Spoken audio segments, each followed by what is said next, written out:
idea functionally what I'm doing. Months until I'm customizing my pussy lips. I'm very excited. For fucking the giggles. Yo, you ain't getting a candy bar, bitch. I have one round left. Just enough for myself. I'm pooping! Now he's finally recording! Yes! It's Wednesday night! Welcome to the Camelcast! Wow! I mean, it's not Wednesday night by the time the Yeah, two not people who listen not to this live from your computer. It's the Camelcast. Welcome, everyone. Musical guest, Brandon. That's it. When are we gonna record the podcast live and stream on Twitch to nobody You can stream live on YouTube. so that we can say all of our horrendous stuff We by should accident? stream it live on Twitch in a hot tub. Yes, I agree. Yeah. That's the fucking secret, Richie. Damn it, you broke the code. We just need swimsuits. Yeah, but Little we bikinis. need like full body men's swimsuits because like guys can't be topless on. Wait, for real? Yeah. You'll get banned. Are you sure? I Really? am 100% sure. But women could be in bikinis, but men can't be topless? Yeah. Well, I guess we'll have to get bikinis then. What if I put like black tape across my nipples? That's gotta count. It right? works That's for basically the pink. same thing. And she's pretty cool. So... We should do an experiment. We should stream live on Twitch and I'll put black tape over my nipples. Yeah. If we, frankly, getting banned, not that big of a deal. It's not like we're streaming to a huge audience anyways. Let's just conduct a science experiment. That's true. See how long it takes us to get banned. I don't know. Maybe with Richie having his nipples taped, we'll get a huge audience. That's true. I'm more That's worried true. about microphones near water No, while it's fine. being in the water. No. You put them up on the outside of the hot tub. You know, like head level with us when we're in it. It's fine. You just gotta pivot your head, talk into it, flash your black taped nips a little bit. Huge views. Or we could get one of those like really lame men one-piece swimsuits. It has like the like t-shirt top to it, like from the 50s, the long johns. I'm gonna wear a banana hammock. Or at the top. Oh God, I don't want to see you in a banana hammock. I It should be do. tough, right? I mean, like if the women can wear like bikinis and stuff like that, and they can be like in a hot tub on Twitch and not get banned. If I'm wearing a banana hammock, that's like the man's equivalent. You know what I mean? There's a bit of like nip coverage, depending on how I place the banana hammock. I should be able to get away with it. That's true. Yeah. Again, we'll have a Brandon. big old testy where we'll have like clothing that we could just remove in pieces, like a banana hammock, but with like a thing in the center that you could just like take off layer by layer, and we'll see the exact moment we get banned. If at all. I don't really If at all. understand why. Like I've gone on the record before, right, as saying, I don't know if have I talked about this on the podcast. I think I have. That like Belle Delphine selling her bathwater to crazy neckbeards. 2 thumbs up. That's awesome. Like if I Yeah, could do that, I would do absolutely. that. That's fucking industrious. Amazing. If you have the opportunity to make money like that, fucking do it, dude. Exploit those idiots. That's great. Here's what I don't understand.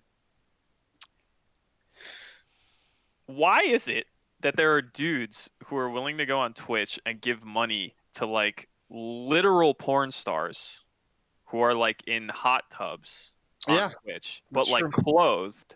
When they could just get their videos You for could free. just go to Pornhub. You know what I mean? Like you can see that exact same person You want to know for something free. Weird? Yeah, you want to know something weird?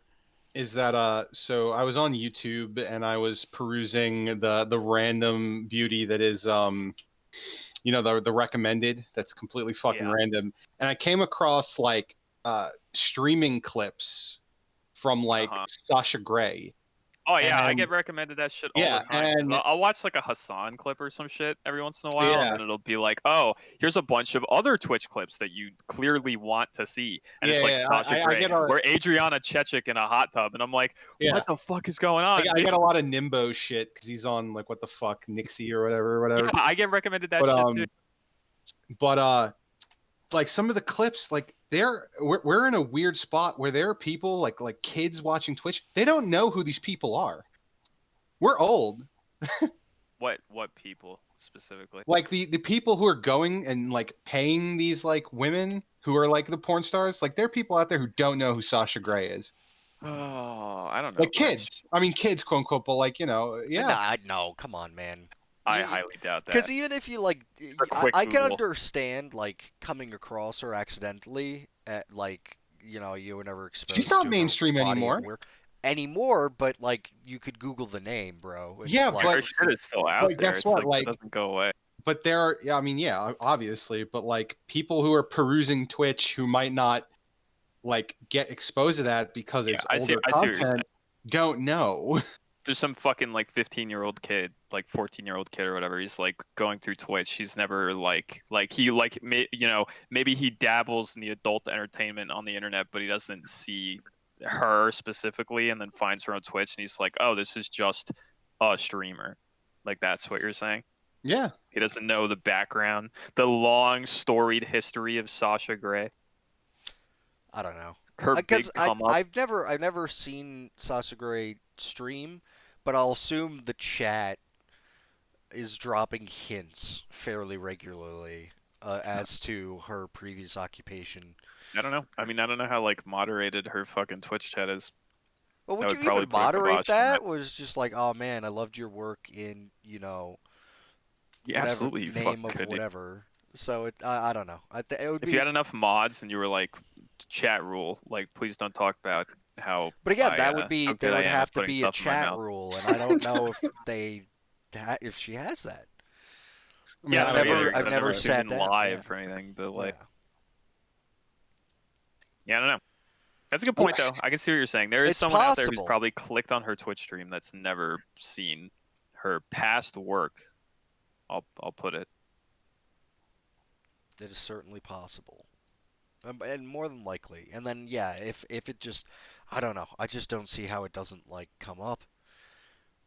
I mean, Sasha Grey, it obviously does at some points, but just Sasha Grey, not a perfect example of my original point though, because from what I can see, she just does normal streamer shit. oh yeah, no, she's not like doing Ahe Gao face for money. But Yeah. like, I literally got I don't even remember what I was watching, but I'm scrolling down like the sidebar, of like recommended, and it's like, hey man, do you want to watch this Twitch clip?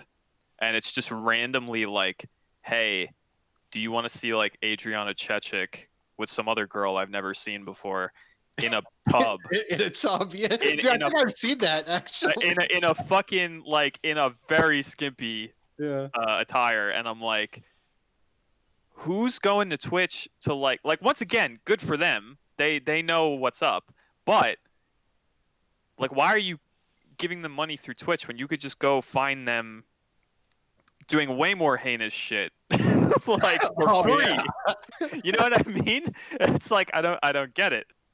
Some of them I get it, but it's like with them I just don't really understand. I guess it's the connection. It's like it's like literally like being that one step removed from them, I guess, as opposed to like just watching their shit on like Pornhub or whatever. You know what I mean? Like Yeah. if you're just a crazy simp and you're like, oh, they'll say my name if I fucking.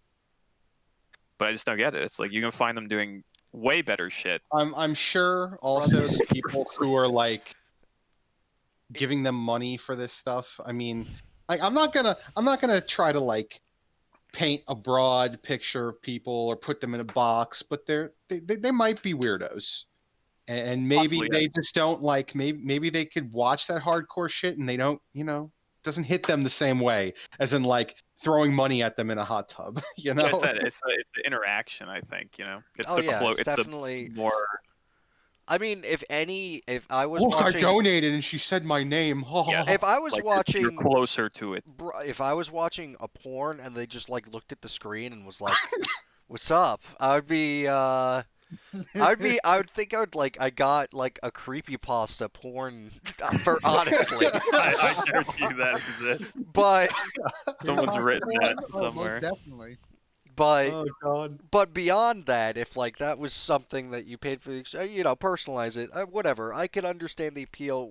There's also people, yeah, like the internet is a big place. There's a lot of walks of life. There are some people who just to talk to a celebrity, that's why they would watch and they would donate and get their name read. Like they see that as talking or interacting with a celebrity, which is weird because places like Twitter exist, so like that's not a big deal anymore.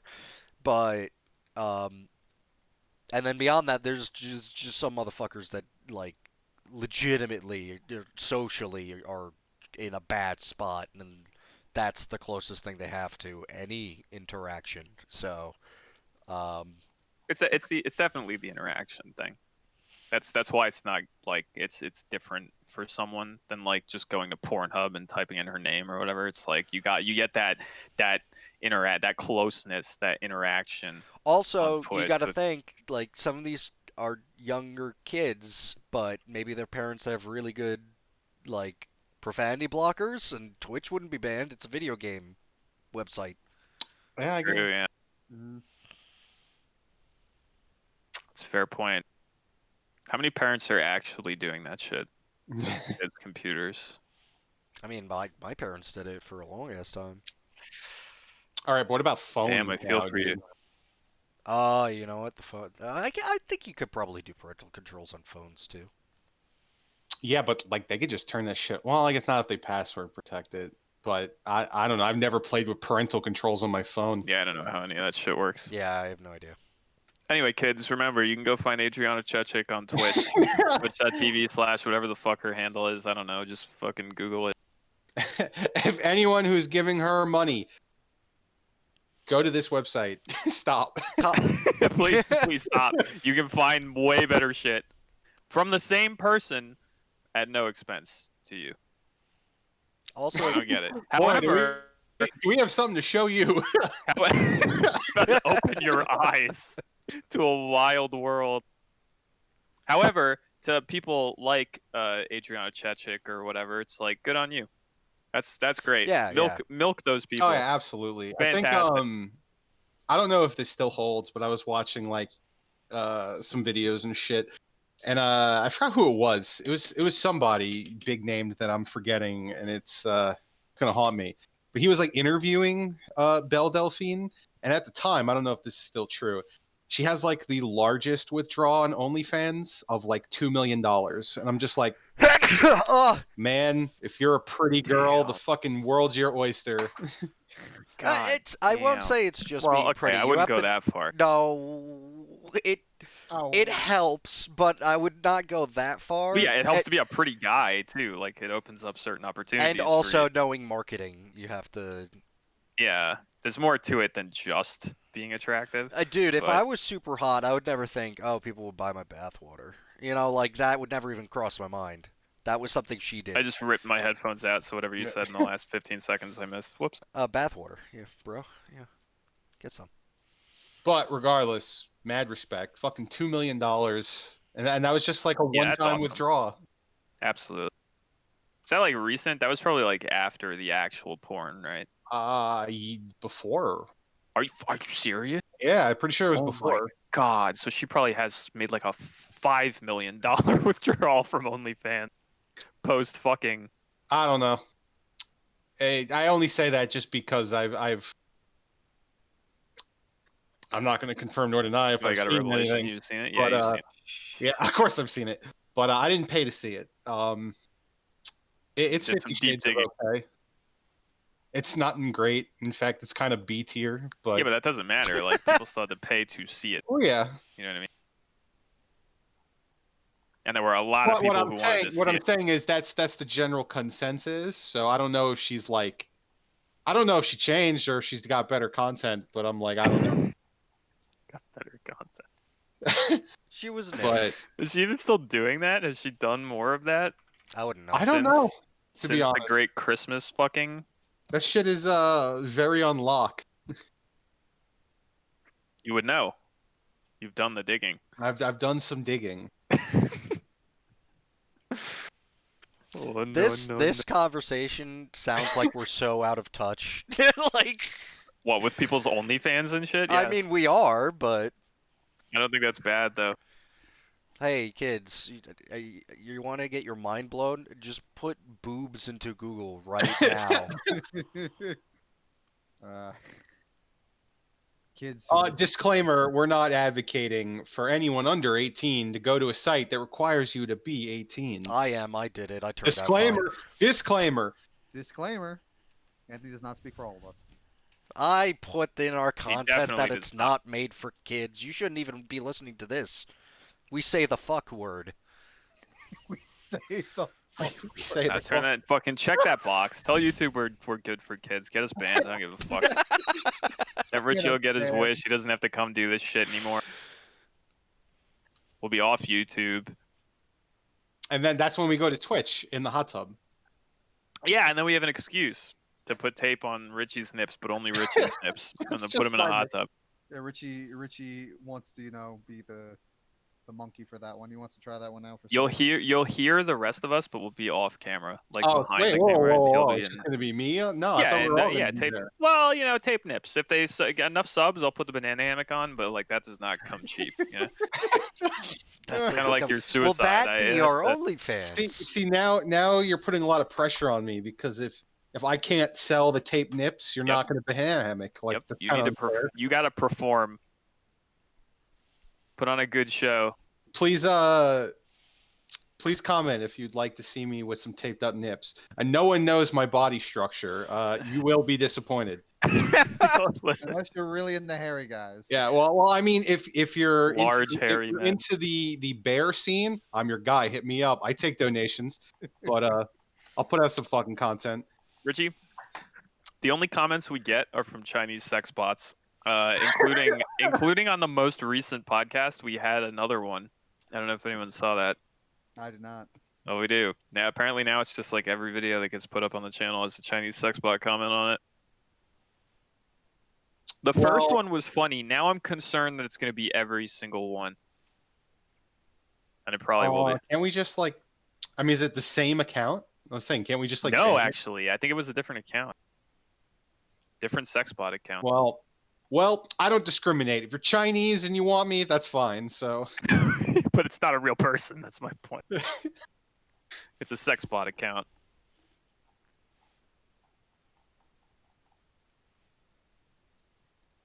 What an opening. All right. yeah, that was intense. Yeah, welcome to the podcast, everyone. Yeah, you know what? Yeah. It's like actually just the same comment too, but from a different account. Click the That's- link.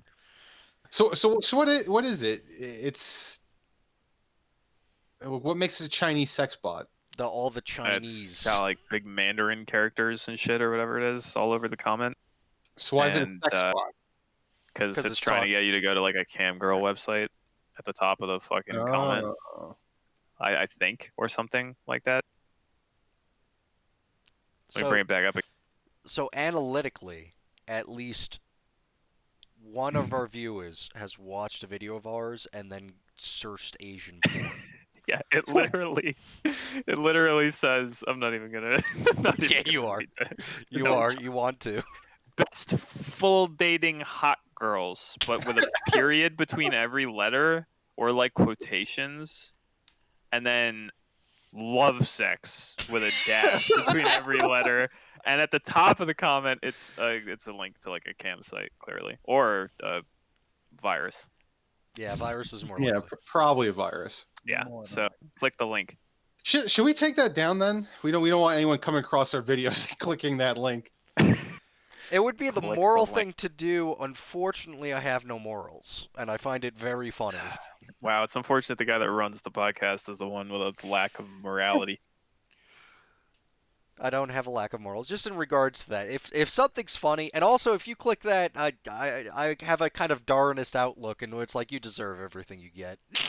So You get what you fucking deserve. you Maybe totally someone's do. very lonely and they see a link. It says love sex, and they're like, I do. I go back to my previous comment of googling boobs. You will be You'll be Just set, go brother. to OnlyFans. They'll say No, your they have name. the parental restrictions, Anthony. They can't. They have to fucking. They have to click on sex bot links and stuff. They couldn't have blocked every website. Go to different. Use a different browser, or use a different search. Download Firefox. Have a good time. It can't work like that, can it?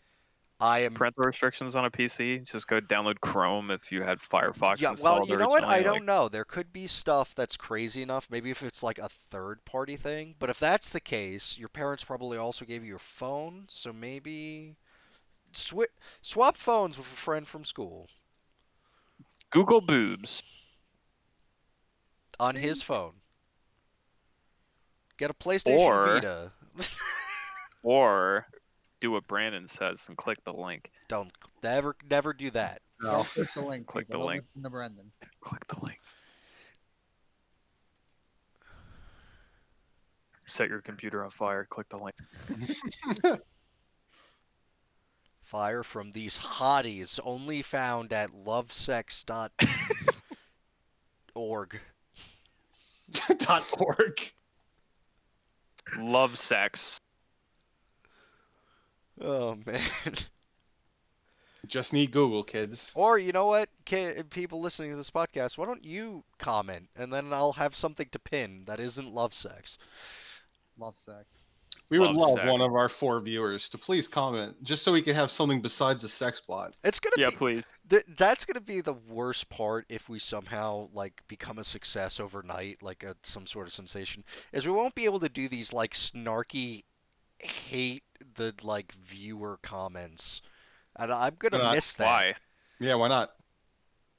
Because The fuck are you talking about? we can't make Fuck them. jokes about no one commenting if there's like 1,000 comments every day. Well, yeah, that's true. But I That's can right. still We tell can't- them to go fuck themselves. Can we not make those jokes because they are nobodies? True, they would be watching us. Well, what Which if is we a become, huge like, waste of super their time. popular? Well, if we become super popular though, then are they nobodies or are we somebodies at that point, making them? Well, we could be somebodies. But I they're- guarantee you, I Yeah. will still be a nobody. It doesn't matter how rich and famous I get.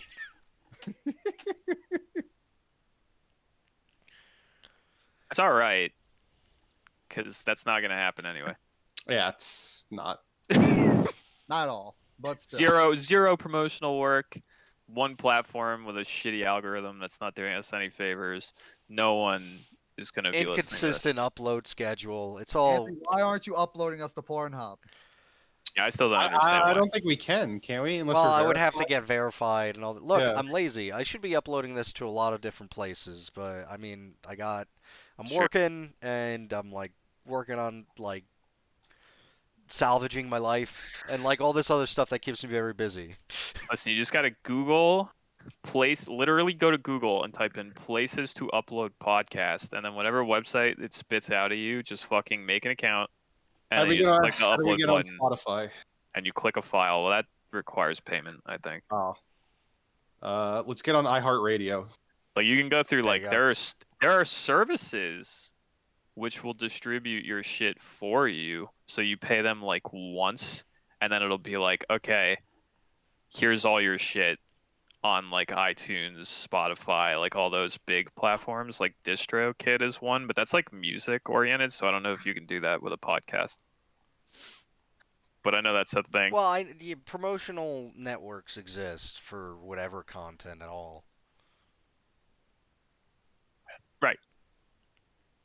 So Let's get hired by Rooster Teeth to Oh my because God. they're not burning down in any way, shape, or form. No, not at all. Not at all. Yeah, well, you know what? They could be burning down so much to put out a competing podcast to their podcast they recently purchased. So Wow. Wow. I like the chutzpah to think that we would be competition for like one of the biggest fucking podcasts. we would. We are undeniably in the same kind of genre, I would say. I'm not True. saying that we'd be proportional, but we would either add on or cut. Well, no, we wouldn't add on. We'd add on maybe one person, and then but we would take, maybe 40. I will not rest until we're bigger than Joe Rogan. Well, Say goodbye to your rest. Ain't no rest for the wicked. I guess you'll be using all that not rest to promote this channel. Yeah, no, absolutely. Truly not. though, we literally just gotta like make an account on a different website. You just click the upload button and then click the file, just like we do on YouTube. That's all it is. And then we can be More on multiple uploads. platforms where no one listens to us. But at least we'll be out there. Yes, but at least there will be an opportunity for someone to maybe find it on that platform. Maybe someone Potentially. sees us and they're like, "Wow, these guys are fucking weird. Let me talk about them." Wow. Tell all my friends not to listen to them because I hate them. But then they listen anyway because they're like, "Why do you hate him so much?" I gotta know. Hate listen. Hate listen, exactly. And that guy's like, wow, I hate them too. And then, it continues. yeah, and then we have a mob of hate, but those are views. Mob of hate. I like that. Oh, then we could be like, "What's up, haters? Hate army, yeah." No, No. Yeah. No. don't do this. You will never catch me on the internet sounding like I'm fucking Keemstar or some shit. I'll kill myself before that happens. What's up, guys? We'll do it ironically. Yeah, I mean, maybe we then. have done it ironically. I sooner yell at the top of my lungs into my computer like Jacksepticeye. Old Jacksepticeye. For views. Like a really overly excited, like putting on a persona YouTuber. Yes. Wow, guys, so this is the news. Get excited. Wow. We'll awesome. we'll upload a video of us playing a fucking game where a carrot grows, and we'll just be like, "Oh my god!" Look at Richie's taped nips. Wow. Fucking wow! Damn. God, I hate shoutcasting with a passion. Oh, that hurt my. I could have a fucking whole throat. fucking podcast about my problems with fucking shoutcasting. Is that shit even like still a thing? I Like, don't know. I mean, are there YouTubers that still put on incredibly fake?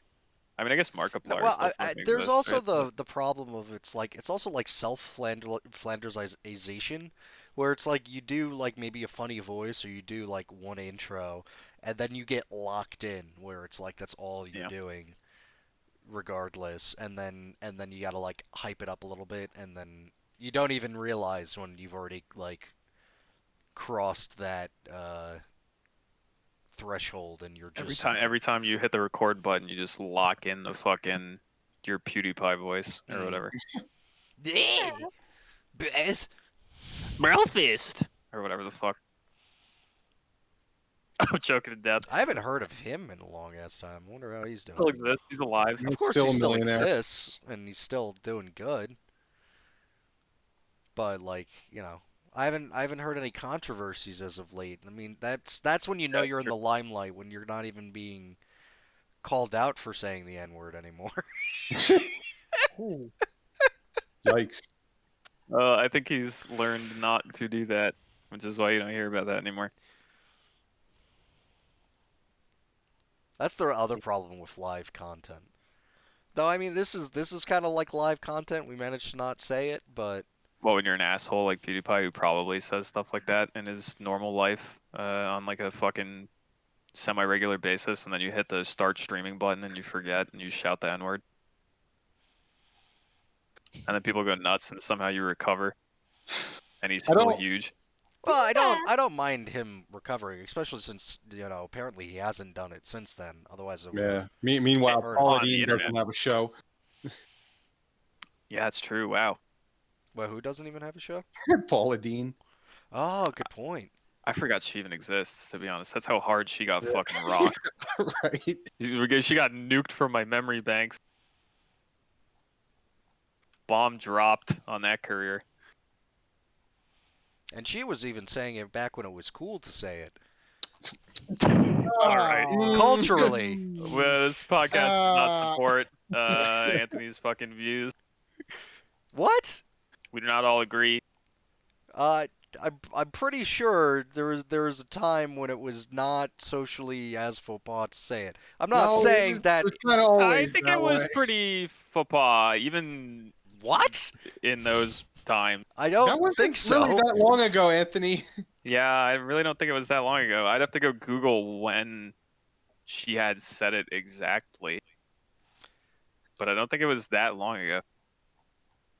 Well, I'm talking about long ago. Oh, Long I'm talking ago about Paula Dean specifically. in a nation far, far away. Well, I don't. Things things have progressed very quickly, which is good. And no, I'm not defending this. What the fuck? No. Fuck you guys. Stop, Don't you abort, gaslight me. abort. I'm We're not saying that it gaslighting you. was We're good. We're not gaslighting I have you. never said that it was good. It was just I don't know. People were more loose with it, which is bad. I know what you were trying to say. Jesus. We're not I gaslighting still you. don't Calm think. down. I don't recall exactly when she got called out for having said it. I don't I know she recall was it being called that out long. recently, but I think the quote was from further back. Wait, she was called out for it recently, but the instance of her having used the word was far And even then, before. even if it wasn't like the hip thing to do, it was easier to get away with back then. Like that's objective. Uh, we didn't care, and then we cared a lot, which is better. I have to underline 3 times. Now I should clarify. Whatever. The point is, Paul Dean got nuked She did. from my memory. Why were we even talking about Paul Dean? What? N-words. I don't remember. Oh, because we were talking about PewDiePie Yeah, PewDiePie. and fucking shout people. He is more powerful than Paula Dean. He is. I mean, this is fucking canon. Quality. Well, but you know what? It's also one of those things where it was like Paula Dean had faded at that time. Like maybe she was able to like throw that weight around when she said it because she was Paula Dean then as opposed to Paula Dean now. Like 40 years from now, PewDiePie is not gonna have a job. Because I doubt he's still going to be doing this. Oh no, we're going to have geriatric YouTubers. Oh God. Yeah, I mean, someday. Oh no.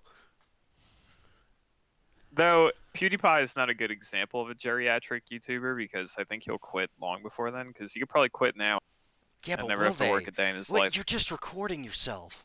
You could do that even when you're old. It's true. You could. Oh, Will the kids still be watching PewDiePie when he's like 80? you and know, in a fucking wheelchair? those like weird content houses where there's a bunch of different like YouTubers kind of like living together, and like they're doing weird experiments, like the Twitch Logan- house? Twitch houses? Yeah, and kind of shit like that? Twitch house or Streamer like houses? yeah, or even the weird like Logan Paulish shit where it's like we're just watching this guy live and be rich, and that's kind of like the entire channel and all the content. That's the content. Is there going to be that, but like with a nursing home? Today I'm at the shuffleboard with Logan Paul. Fucking Oh, rice you gum. missed. And there's still like high energy cuts to like old people playing shuffleboard. One 90-year-old rice gum flexing from a fucking hospital bed while fucking iDubbbz does content cop from a wheelchair on rice gum. Like, oh, and Mr. Beast is like eating something weird in the background. It's gonna be awesome, man. What a nightmare. Will PewDiePie's last word on his deathbed be brofist? Who knows? Oh God. It's a good thing we're not actually watched or viewed. No, it's terrible. Cause we're just informing you. You live in this hellscape currently. It's common. No, because if we actually like had viewers, they would be like tweeting this episode of the podcast to PewDiePie and being like, "Look, they're talking about you dying." No, and that's saying fine. brofist. I think that's how we get popular. We just shit talk massively popular people. Someone's bound to tell them, and then they'll shit talk us, and everyone will be like, "Wait, who?" It worked. And then they'll look at Yeah, It worked for that's a good idea, Keemstar. actually. Dude, I would be, if I was in charge of our marketing, I would just be using our account to fucking shit talk everyone. Yeah, Just to get people to look at our shit. yeah. I like what Richie's onto here.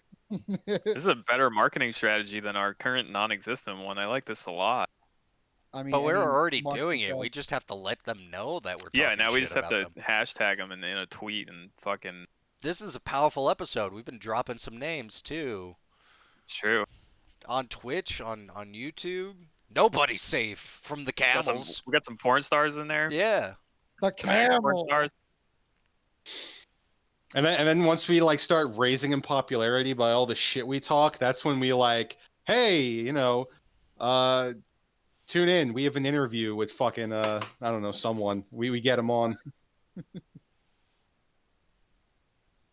Well, like someone that we shit talk.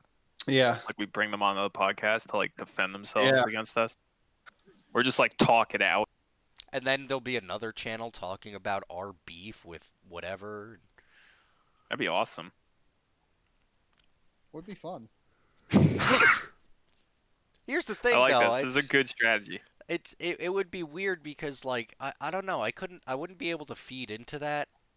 Like I just You talk. couldn't be like the piece of shit that Keemstar is. Like yeah, every like day I mean, of I the could week. talk mad shit about anyone. Like, but we talk mad shit about each other. That's just how we are. So like, if anyone tried to turn it into a personal thing, I'd be like, nah, you seem cool. It's just your content's stupid to me. You know, I don't understand it. And, like that would be it. Like I wouldn't be able to escalate. I could unironically call Keemstar a piece of human garbage. I think I could definitely do that. I could absolutely do that. You could fucking if we had his fucking Discord right now, we'd call him up right now. I'd be like, yeah, you are absolute trash. You Oh, man. garbage. That's easy Well, because it's true. I mean, okay, look, the 20 of you that subscribe to us and 5 that watch us, I'm sure one of you like Keemstar or something. Let them know. And if you do, fucking You don't leave. comment on our video. Comment on their videos. Real, like stop watching. No, that's fine. You could watch whatever. It's okay.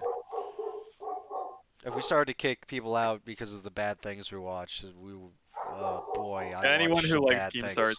is complicit in fucking throwing more garbage onto the human trash pile that is Keemstar. So just leave. Just go away, please. The two of you, if you watch Keemstar. I hope her subscriber count goes down. That'd be very funny. Dog. That was quite a fucking opening to a podcast. Yes, Yeah. dog is Tangent and a half. barking. Yes, I think there's something outside. Get your Is it Keemstar? there is something. Keemstar's coming. Keemstar's on the lawn. already outside. His head pokes through your window, and he's like, "Drama alert!" with a knife in his hand. Oh god. Phony.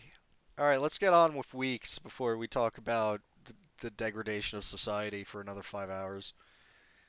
Talking about this is my favorite part of the podcast. It is. It's a good part. Weeks are good too. I like this new shit sucks, but whatever. Fuck the news. I can't wait till we get that big when it's just people are just watching us and we don't even have to talk about. We'll talk about it if we want to, not because we have like an eye out for it, you know. Yeah. Well, we could keep a news segment, but keep the make the beginning tangent a consistent thing that always happens every week. And make it like We're just like we're gonna set content. aside an hour of just talking shit before we even like move on to anything else. Yep. I could go first. I had. Oh, you will go first Well, thank you. right now. All right, I had an okay week. Stuff I did is pretty lockstep with other weeks. As I played MechWarrior Online. I still like that game. There's still nothing new to say about that game. Play it. I watched more of The Expanse. Before I said that I watched the entire first season. Turns out I hadn't. I was just retarded. Can't say that word. I Yeah, was you can say that. I was just mentally deficient in the brain. Yeah, there you go. That's better. There we go. And I don't know. I had somehow tricked myself into thinking I watched the entire first season when I had not. Now I'm like midway into the second season. as a good show. I forgot to mention last time in the first season, Adam Jensen is a character, the guy who does his voice. Wow, that's awesome. So it's always neat, like whenever he's on screen talking, because I'm like, it's him. That's really cool. um, I didn't know he did like live action stuff. I didn't either. This may be the only thing, but I'm saying that entirely out of ignorance. I'm sure a quick Google will turn up some other stuff. Um, yeah, The Expanse is good. Watch The Expanse. I love the characters. Amos is like the greatest character um, in media, I think, because he's just a treasure. In media, period. Are you telling me he's your favorite character in anything ever? He's not my favorite character in anything ever, but I do like him a lot because he's a sociopath and he realizes it. So he tries to not be a bad guy, but realize he can't make those value decisions because he has like no empathy. So like he is outrageously blunt and like to the point and will just say like messed up stuff and it's great. But it's when it's like like if there's a new person coming on the crew but like he killed his friend, he'll straight up be like, "Yeah, that was me. I killed him. Uh we should probably talk that out." Like and I love him. I love him so much. He's so great. When there's a section where they're having trouble communicating with a guy that's like crazy. Like he got uh, basically fed a data stream that like messed up his mind. And Amos figures out how to talk to him, and the way he broaches that topic with the main character is like, "Hey, have you ever talked with a pedophile?" What? Yeah, because All right, then.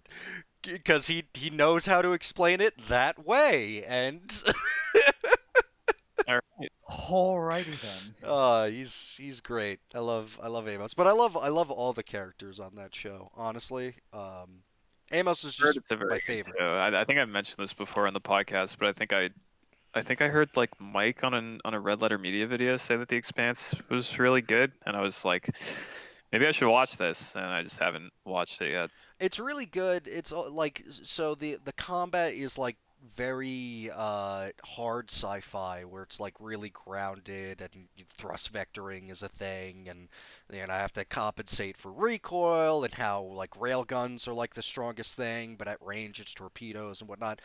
But unlike a lot of other shows that have that, there's usually like still a shit ton of explanation and exposition. It treats the viewer like they're morons. There's none of that. There's never anyone like, "Oh, we lost power to the gas flux capacitor and stuff." It's just, "Oh shit, the left engine's down. We're slow now. Go fix it while we're fighting." Like things like they talk like normal people would. Their job just happens to be, a space job where you don't if someone's having a problem with something, you don't like overly explain everything. Like there's a third person watching that doesn't understand what you're saying. In this case, us, the audience. The show treats the viewer with respect, and it sells a lot of the world just by doing that. There's no overly long explanations. There's no hard techno babble, even though it's well into the future and there's space shit going on. It's mundane in that universe, so they're not going to talk about it like it's special, and that goes a long way to really ground the setting. Yeah, I love the show. Definitely watch it if you can watch it. At some point, it's on my list of things to watch. Unfortunately, that list is kind of huge, so I don't know when I'm gonna get around to it. Oh, there's always more stuff to watch, so it's fine. And that just means I could steal things from it for my kid. I'm not going to do that. Then there's I watched a movie. Brandon also watched this movie. Hell yeah, dude. It's Nobody. Yeah. Let's have a conversation about that. I assume a spoiler-free conversation, but I don't know if the other two people here intend to watch it. I on Any point in time. Brandon's scale of thumbs, but with my thumbs, I give it 2 thumbs up. I give it a thumb up and a horror thumb. I don't think my opinion has changed on it. It's not bad. I actually liked it a lot. It's just that I had some minor gripes with it. I would say it's like a thumb up and a horror thumb, very closely teetering to two thumbs up, but there's just like too much derivative shit in there for me to kind of like give it two thumbs up. So I wind up giving it a thumb up and a horror thumb. But it's good. It's a very good movie. I don't know to what extent we can talk about it. Well, Um, I think we could. Our summation is pretty good. It's basically John Wick. Um, but then like towards the, I would say like mid to three quarters point of the movie, it just becomes like a parody of John Wick. And maybe it was always at the beginning, and I there's think it was at the beginning too, a little oh bit, well, of to some course, but extent. what I mean is like the tone changes because of course there's action scenes throughout the movie. It's an action movie, especially if it's John Wick-esque action movie. But at the beginning, nothing too crazy is happening, and then more humor starts coming in, and and and then like the action becomes like a farce where just like ridiculous shit is happening, like booby. It's like there's weird almost Home Alone booby traps set up, but Yeah. also with like there's a claymore charge. There's a lot of, it gets very funny. It's extremely entertaining throughout, but it goes from uh again like kind of, I wouldn't say a rip off because it was definitely doing its own thing with it, but very close, just John Wick to like John Wick parody where it's like let's just It's take this to the silliest extreme that we so it can. was like I think a lot of this, I don't think this is really spoilerish because a lot of it was in the trailer for the movie, so I kind of knew it going in. But it really is kind of incredible how many exact plot points from the first John Wick movie are also in this movie. And when I say how many, I mean all of them. This movie is literally like has the plot of like the first John Wick movie. It's just all the little bits in between are done differently. You know what I mean? But like those checkpoint moments in the story are exactly the same. And that was kind of shocking to me. Um, I got this weird feeling when I was watching it where I was like, I don't know if it's just because of the casting of like Bob Odenkirk, and I like Bob Odenkirk a lot, but I don't know if it was because of the casting of him and just like the general plot. But I almost had this feeling when I was watching it of like this is like the Giga male midlife crisis movie to some Yeah. extent, and I was almost waiting for the moment where it got to the end, and I was just like, is this just going to be like none of this was like was all the moments in the beginning of his life as like an average Joe real, but then everything else was just a fantasy of like an aging middle-aged man or some shit. Like it almost felt like you could have had a twist like that at the end and it would have made sense.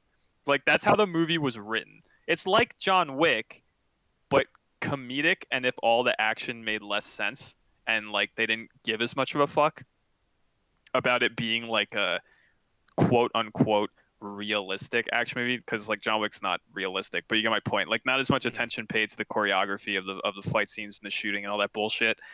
And it's like it's good. It's just I don't know. Like the action was a little schlockier than I was anticipating. I guess I was like thinking I was in for more of like Wick-esque action scenes, and I got something very different from what I was expecting. I still recommend it. I like the movie a lot. It wasn't perfect, but it was good. It was good for what it was, with very little spoilers being said by me. Yeah. It's a very good movie. It's extremely entertaining throughout, even like from the look at the mundane part of his life is entertaining. The more grounded parts, fights are entertaining, and then when it starts to get humorous and silly with the fights, it is still entertaining. If you want to be entertained, watch Nobody. It's hard. There's like something I want to say. There is one thing about the action scenes that I liked, but I feel like I can't talk about it because it is kind of a spoiler. So I can't even really think of a way to dance around it. Um, so I guess I just won't. There's something about the movie I liked a lot tonally regarding the main character and how he does differ from like a John Wick action hero. I don't know if you know what I'm referencing, but um, like his motivation is how I'll put it. Oh yeah, very Uh, different. very, very different, like how they feel about what's going on. And I liked that approach, but yeah, like I said, the action scenes weren't quite as good, and I don't know if that was just like an artistic decision because it was more comedic and like almost parody driven, or if it was just because whoever they had choreographing those scenes weren't as good at their job as whoever was doing it for John Wick. I don't know which one it is. But either way, it's like, yeah, the action was a lot more derivative, kind of unoriginal, but the tone of the movie generally was a lot more comedic than like a John Wick movie. So like it was good. You get something a little different out of it while it's still clearly kind of trying to like ape John Wick-esque action style movies. So it was good. I liked it. I would still recommend it. Clearly you do too. Yep, 2 thumbs. That's a recommend. Hmm. And that was my week. Brennan, you go. Yeah, me? Mine's gonna be a little long, you sure? Yeah, go for it. Okay, I like how so we like pick other people to like. It's no longer volunteering. You're get yeah, volunteered. now people just call other people out and they're like, do it. Do it. Um, I guess it won't be that long actually. I'll skim through some of it. Like I said I was gonna work on some shit and have it done by this week. I did work on it, but it's taking me a lot longer than I thought it would, so it's not done. I'm not gonna go into it more than that because I never do. Then there was I played Bannerlord a little bit I've been over the seeing last that. week. Yeah, I just felt I don't know why. I just randomly was like, man, I never booted Bannerlord on my new PC, and I haven't played since they added a bunch of stuff and rebalanced stuff. So I was like, fuck it. I'll do that and I'll start fresh with a new campaign, and that's fun. It's not a lot to say on that front. I think a lot of what they did to the game since it came out in early access is pretty cool. It's all relatively minor, but the game is better now than it was before. Um, Trying to think if there's any other small stuff I did. I don't think there is. The bit I played more Hunt, but whatever. Um, the big thing I did is I finished my RE7 playthrough. So now I will give my 4 years late review on RE7, and it is a solid thumb up and a whore thumb. I would say. Um, I have a question. To what extent can I talk about spoilers here? Like, do you guys give a shit? Do you know about RE7's plot, or do you not want me to talk I about it? don't really care. Yeah, I'm fine with it. I'm good. Okay, cool. So that game, let me start with what's good, right? And I knew this already from how I gave my brief history of like how I played this game on the last podcast. So I'm not going to go over that again. But like when I played it initially when it first came out before I stopped, I hit pretty much all the shit that's good. And so my opinion when I walked away was like, wow, what a cool like return to form to like survival horror and like general spookiness compared to what Resident Evil has been for like 4 or 5 games before this. Yeah, like counting Revelation and shit like that. Um, Coming back to it and finishing it, it's pretty incredible. All that shit is still really good. I like the way the game plays. I like the plot generally. I think Evelyn falls apart a little bit at about like the 3/4 of the way through mark, like right about when she starts talking a little bit more and you start learning a little bit more about her, and then I'm like, I'm not so into this main antagonist anymore. They front loaded that game with all the good shit so hard. Like everything before you get the serum and then choose who to cure between Mia and Zoe is good. And then the second you hit that like halfway mark and get to the boat, the game just becomes kind of bland and it becomes like a bit of a shooting gallery. Everything before that's awesome when you're going through the Baker state and it's spooky and you're mainly just dealing with the Bakers. The game's great. After that, it's like go through this boat. Here's buckets and buckets of ammo. Shoot molded in droves. The only cool part from that point on that I like is the reveal of Evelyn being the old lady the entire time in the house, which is kind of incredible that I actually didn't see coming. Um, and then the last boss sucks. It like it like becomes this just really unoriginal, like traditional shoot the giant monster until it dies like Resident Evil fight, and it's like nothing else in the game other than like Jack Baker's final form is like that, and even his fight is far more interesting because you have like an environment that you fight him in and you can like move around and he has multiple weak points and it's like actually a fleshed out fight, and then you can see how like the budget or just like the time or the care just kind of drops off because Evelyn's fight is like nothing. It's like you walk towards her when the lead up to her fight is great. All those moments when you go back to the old house with like how the hallucinations, she's like fucking with you by like showing you Mia again with the chainsaw and shit in the old house. It's very spooky. It's very cool. I had a really awesome moment in that moment where like she was sending the hallucinations at me, and I don't even think this was intended because I think they're just supposed to like bamf in front of you in like a scripted moment. But I ran away through the kitchen, turned my camera to the other with her chasing me, turned my camera away to the other side of the kitchen and turned it back and she was gone. And I was like, oh, that was really fucking cool. Like I don't know if the game does that intentionally because they expect you to run from it, or if she's just supposed to bamf even if you're looking at her. But like all those moments are really cool. Then you're just like walking towards her to get in like injection range. It's essentially just a few button presses short of a QTE moment. And then the last boss is just I don't really have movement options. I'm essentially on rails in like a very Dead Space-esque moment of like being dragged by the tentacle thing and shooting at the last boss until it dies. Everything about the way that game ends sucks. It's not great. Everything that first half in the Baker State's incredible. It's classic. It's like super well done. Everything about the Bakers is awesome. I like how they're kind of like a tragic antagonist. They're not supposed to be assholes. Like literally, they are prey to Jack Baker's like positive morality of like trying to save a little what he thought was just a child in like a Yeah. boat wreck, and then he becomes what he is, as does the rest of his family. Like all that shit is really cool. You should timestamp this for spoilers, by the way.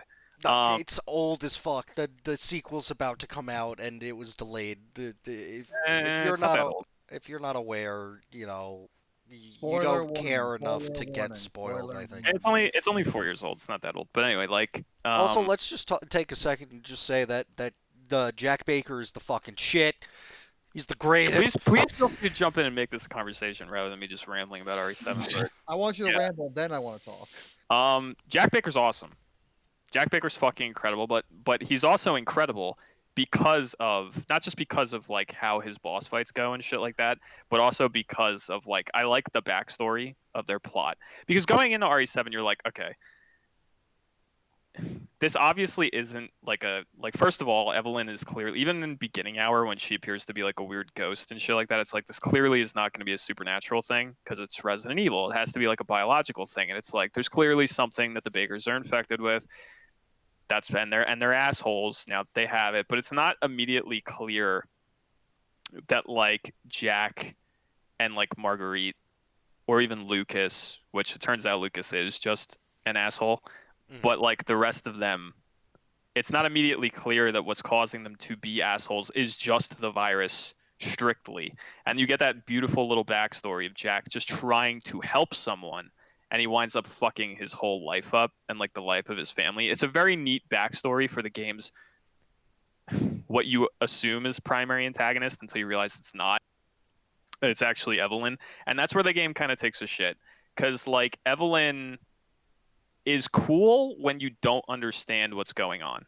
When she's just like in beginning hour, when she's just showing up in like almost PT-esque ways as like a weird ghost kid, and you're like, well, clearly it's not a supernatural thing, it can't be, but like what the fuck is going on? And you're not having like conversations with her. Or like when you go up to get the D series arm and she's like fucking with you and showing up as like a spectral thing. And like that's really awesome.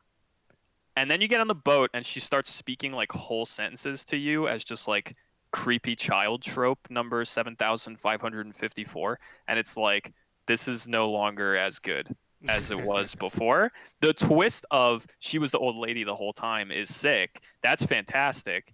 But everything else from the boat forward is not great, and her fight sucks. And then the game gets fucking loopy, because then you play the DLC. And the DLC is like, let's just take all that ham-fisted shit that's usually in like a Resident Evil game and just throw it in there. It may not have all been in there in the main story, but let's fucking get it in there now. So now you're playing as Chris, and it's like, oh, by the way, this is insane and makes like 0 sense. But but there's a lab for the Connections, which is like the worst name of like an evil scientific bioweapon BOW creating organization I've ever heard in my life. But there's a lab for the Connections in the mine in the bayou. And it's like, okay, what's up with that? And then you get there and it's like you start reading notes and you're like, oh, they connected with Lucas once Jack found Evelyn and fucked his whole family up, gave him some shit to make it so that Evelyn doesn't control him, and now Lucas is the head of scientific research in that laboratory at the mine, and it's like, and you literally read a note where one of the researchers is like, who the fuck is this like hick? I have a PhD. That's literally what the note says, is they're like, why is this fucking crazy redneck the head of research here? I have a fucking PhD, and like they set him up to like run all this shit. And then of course Lucas goes nuts and he's like, I can sell information about Evelyn to other people, and I'll just kill all the researchers and like whatever. And it's like insane. It's like all the grounded, like gritty shit of the first half of the main plot just gets thrown out the fucking window when you're like, there's a lab in the mines, Lucas was running it. Also, here's Joe Baker, who just punches molded, with Joe Baker canonically the strongest character that's ever Joe existed in Resident Evil Baker history. is so good, though. No, he is. I I'm know not it complaining. doesn't make sense, but I fucking love Joe Baker. Trust me, it might sound like I'm complaining. I'm not. Joe Baker's fucking sick. I want more first-person power bombs and suplexes and shit. I agree. And I then want picks up the fucking robot. halfway through Resident Evil 8, I want Ethan to die and you just start playing Joe Baker. And you just Joe and you Baker. and then I Joe want Baker Joe just Baker to show up in Resident Evil 8 and be like, I'm gonna punch that giant fucking bitch. yes, I want Joe Baker to crush mommy's milkers like by the end of that game. That's what I want, dude, with his hands. I'm really not complaining about him. He's fucking awesome, but like tonally for the game that he's in, it's kind of weird. And then you get to like the end of his DLC and they're like, here's a literal power fist. And it's like, okay, now whoever worked on this DLC is taking cues from like RE6 levels of Resident Evil storytelling, where it's like, let's throw all that grounded shit from the first half of the main story out the window, give Joe Baker a fucking power fist, and he's gonna punch fuck Jack in the fucking main lobby, the main like landing area of the Baker estate. They're gonna have a fucking throwdown with a goddamn power fist. It's gonna be awesome. And it's like, it's cool, but it's so like tonally dissonant from a lot of the shit that's in the main story of RE7. So I don't know. It's like I really like RE7, even with all the DLC included. I would give it like a thumb up and a horror thumb still. I think there's a lot of shit that's really awesome. I think that, like I said, that first half of the main plot is fucking awesome, but there's some real like Godzilla vs Kong levels of like tonal dissonance between everything that happens in like the last half of the game and the DLC to like the first half of the main game. It's just really fucking weird. It's kind of not terrible since it's like a DLC chapter from like a different point of view from a guy who's like obviously a little fucking touched. Um, Yeah. if that was in like the main game rolled right into that and it wasn't like another character or anything like that, yeah, I would. If Ethan was punching out the fucking ball. Yeah, that would be like really bad. But I think they switched it up just enough that it's just fun. And I think people try to get a too hard to get a consistent tone through like some media where it's like you could still have the grounded part and then have some like crazy dumb shit over here. I mean, you could. It's why like Resident Evil 4 is fucking fun as shit, and it is goofy. It is Yeah, but goofy. RE4 is goofy like kind of from the jump though. And like I think that's why I don't mind it as much is like it doesn't hide its goofiness. Like Leon's giving one-liners literally from the village fight on. You know what I mean? And he's kung fu kicking shit when no other game in the You know Resident what? Evil You know what? franchise did Someone that before. pointed out to me that like if you don't think about it too hard, like there's justifications for this in the game, but it's basically like Leon walks into a house, a guy pulls out an axe, and then he kills an entire village until they go Yeah, to that's church. true. People pull out farming tools and he just pulls out his gat and he's like, well, He goes to Time an to- entire village next door and just starts shooting people. yep, time to genocide this whole fucking town. And then when one of them had like a fucking alien shoot out of their neck stump, he like breathed a sigh of relief and he was like, all right, I made a good call here. He's like, I don't have to suffer any consequences. Well, I mean- Genocide was warranted. So the real thing is because they like kind of crucified and burned those cops in the center of Yeah. town, so you could get behind that all these people are evil. But if you miss that somehow, it seems insane. He does also blow away those dudes at the house first before you ever see that. Yeah, like guy literally just gets an axe, is talking to him in a language he can't understand, and he goes directly for the kill. Leon S. Kennedy, baby. I mean, he was a cop. Oh, One day. What? Not good. Yeah, there's No, it was good. there's a bunch of shit like it might sound like I'm complaining about all that tonally distant shit. I'm really not. Like I don't mind it as much as it might sound like I do. It's just weird. I'm more so complaining about the quality dip of the main game like halfway through because it's not just that it tonally shifts, it's that the game literally just isn't as good once you get to the boat. Like I don't know, like all the budget went to the Baker Estate portion of the game, and then it just kind of takes a shit, and that's unfortunate. The boat is mostly just like, come on, wrap it up. Kind of. And it's rough because it's like there's still game to explore there, but it's they want you to wrap it up. It felt very much like, come on, you're right there at the precipice, wrap it up. But then the problem is it keeps going. You know Yeah. what I mean? It's not like you get to the boat and it's like, all right, here's a 20-minute little stint on the boat, and then the game's over. It's like, no, you get to the boat, and then there's like a lot more game left to play. Yeah, I think they extended it, but they didn't give it enough meat. That's the Yeah. problem. The boat just genuinely is not as interesting because like you're not dealing with the bakers anymore. You're just walking around.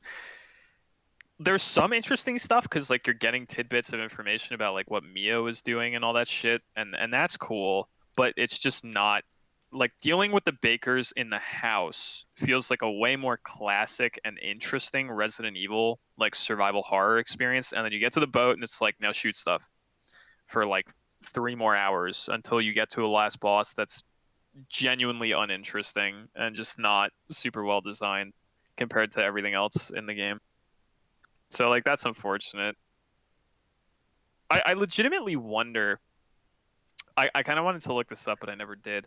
I legitimately wonder if the Joe Baker DLC was made by like a different team or something, because it just feels so wonky. Like everything about it is just so different and like odd in comparison to everything that came before it, like including Chris's DLC. Like even the way like Jack Baker looks in his like final punch fight form is just so he doesn't look like a molded variant from anything in the game prior. He just looks strange.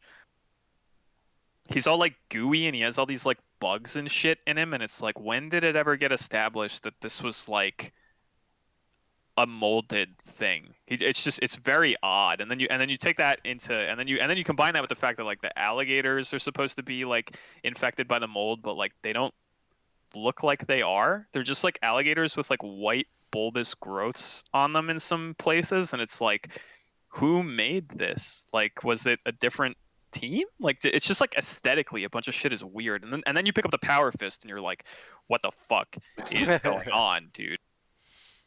Yeah, I didn't put together about the alligators, but yeah, that's a good point because for humans the mold completely overtakes them. Yeah, And they get these mouths and even they could like form into the walls and they're kind of like amorphous, but the alligators are just alligators with like some growths.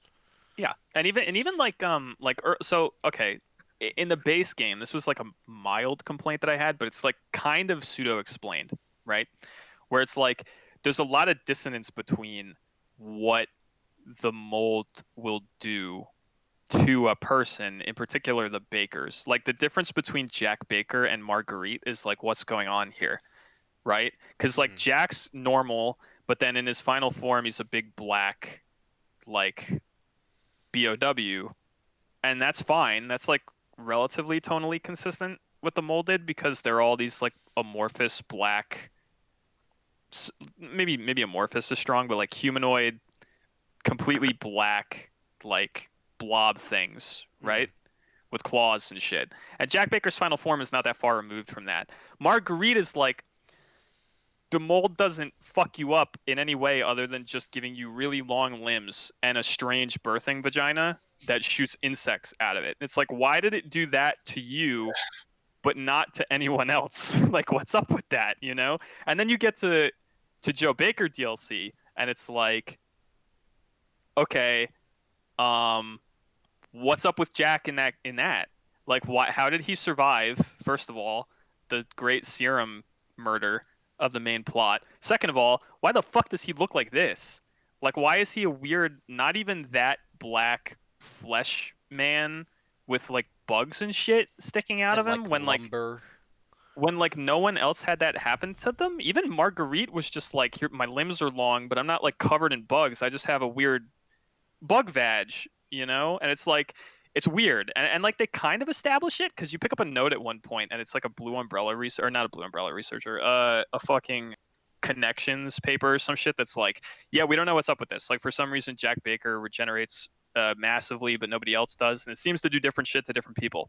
Okay, nice hand wave explanation as to why Marguerite can control bugs for some fucking reason and also gains gangly limbs when that does not happen to anybody else. That's fine. It still doesn't explain why Jack looks the way that he does in like the Power Fist DLC. So it's like I don't know. There's weird tonally dissonant things in RE7.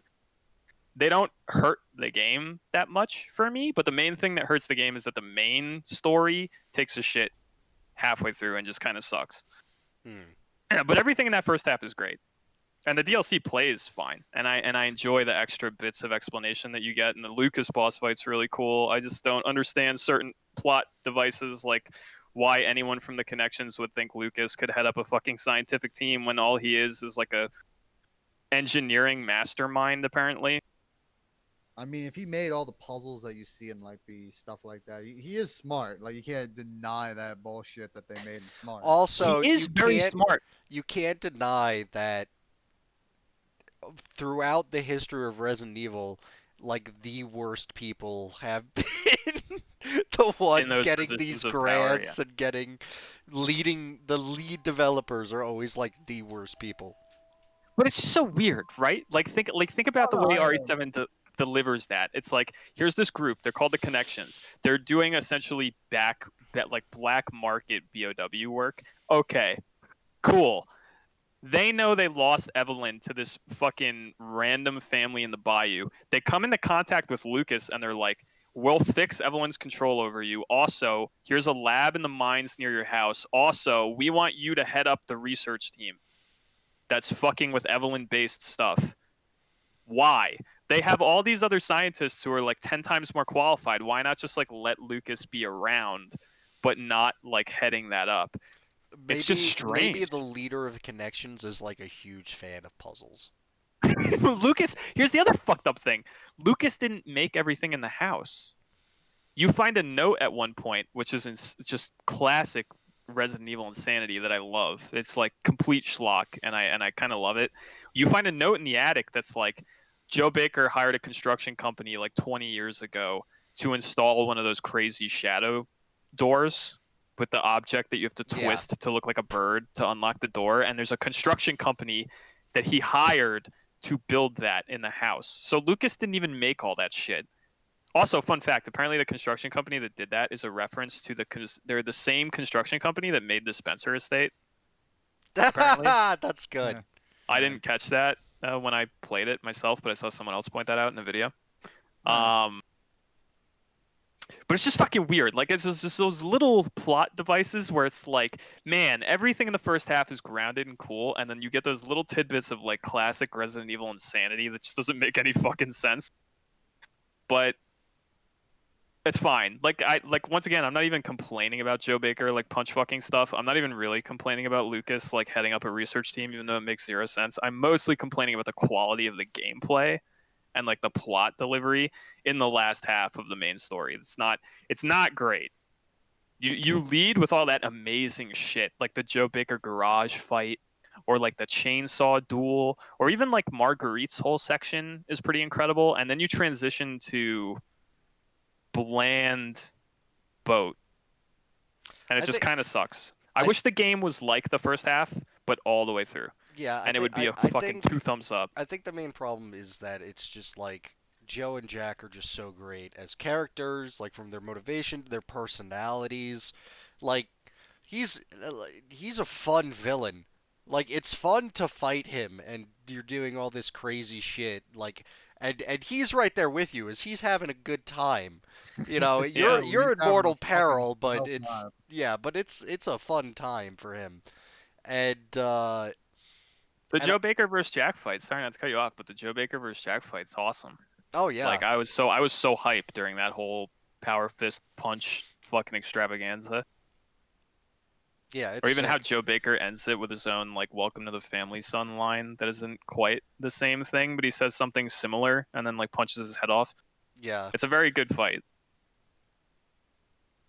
Yeah, it's good and again, they're just such great characters. I even like Ethan as a character and stuff. And I think that they were going for like cuz it opens kind of like horror-ish when you're like trapped in like you don't really fight too many molded at that point yet, so it's just like just the family is the problem and you can only really like avoid them.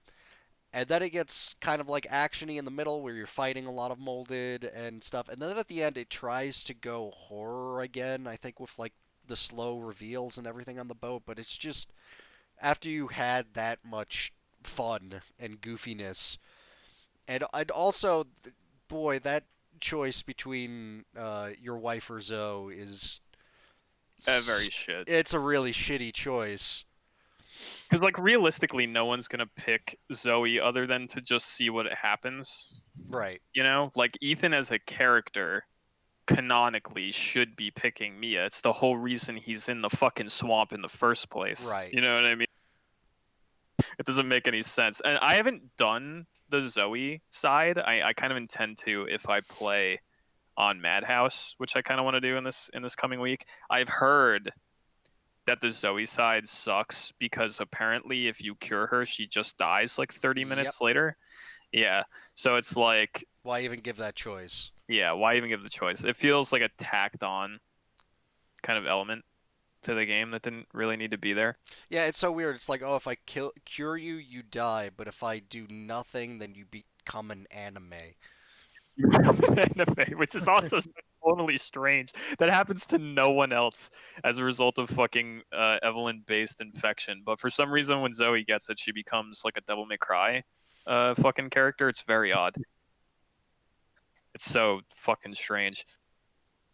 It's not even just the goofiness either of like the first half of the main plot. It's also just like the survival horror-y like spookiness that they were going for with like the jump scares and the creepiness and Mhm. like the weird Evelyn stuff around when you're getting like the D series parts and like the horror of being like stalked by Marguerite and Jack in some of those early moments. And it's like all that shit just goes out the window around the boat. It just becomes shoot the molded until you get to Evelyn, and then shoot Evelyn until she dies, and then a guy who looks or a guy who's supposed to be Chris Redfield but definitely is not comes Yeah. out of the helicopter and goes, "I'm Redfield," and you're like, "No, you're not. You can't be. There's no way." There's no way this man punches boulders.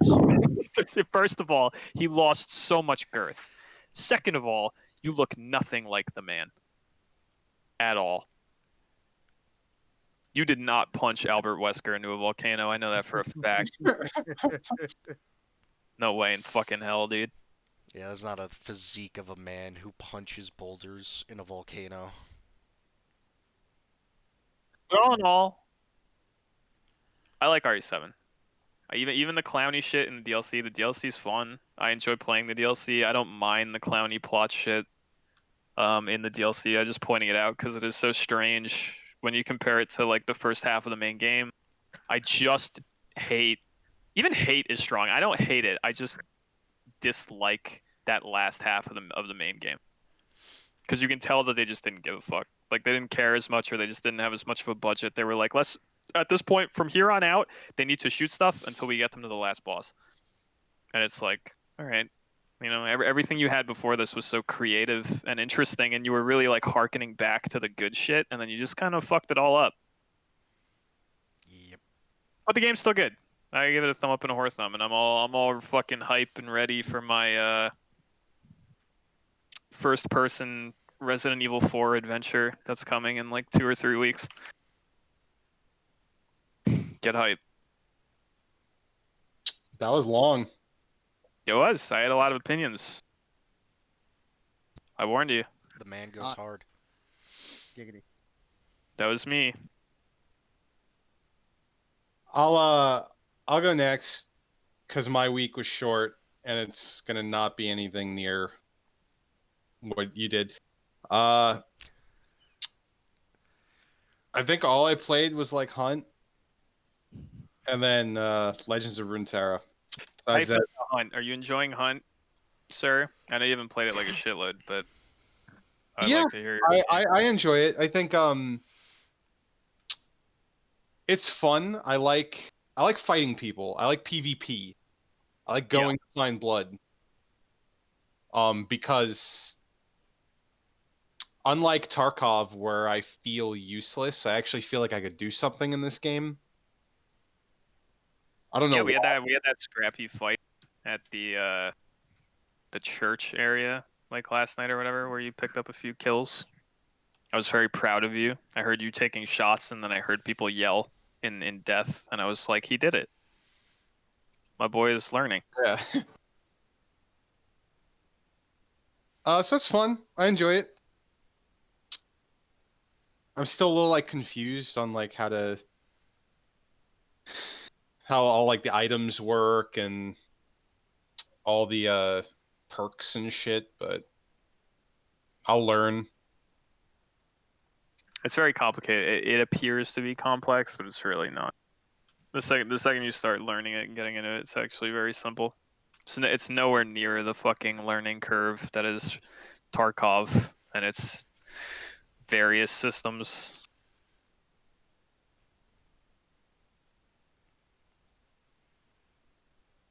I like Hunt a lot, though. I'm glad to hear that you are enjoying it as well.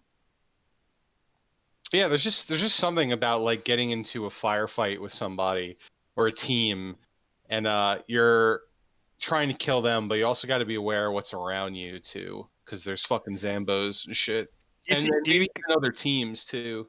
yeah, do you see what I kind of meant when I was talking about it here, like when we were recording before you had played it, and I was like explaining how PvP is cool because it's not always a matter of just getting one tapped before you know where someone is. Like that can happen, but you see how it's like real scrappy and Yeah, shit.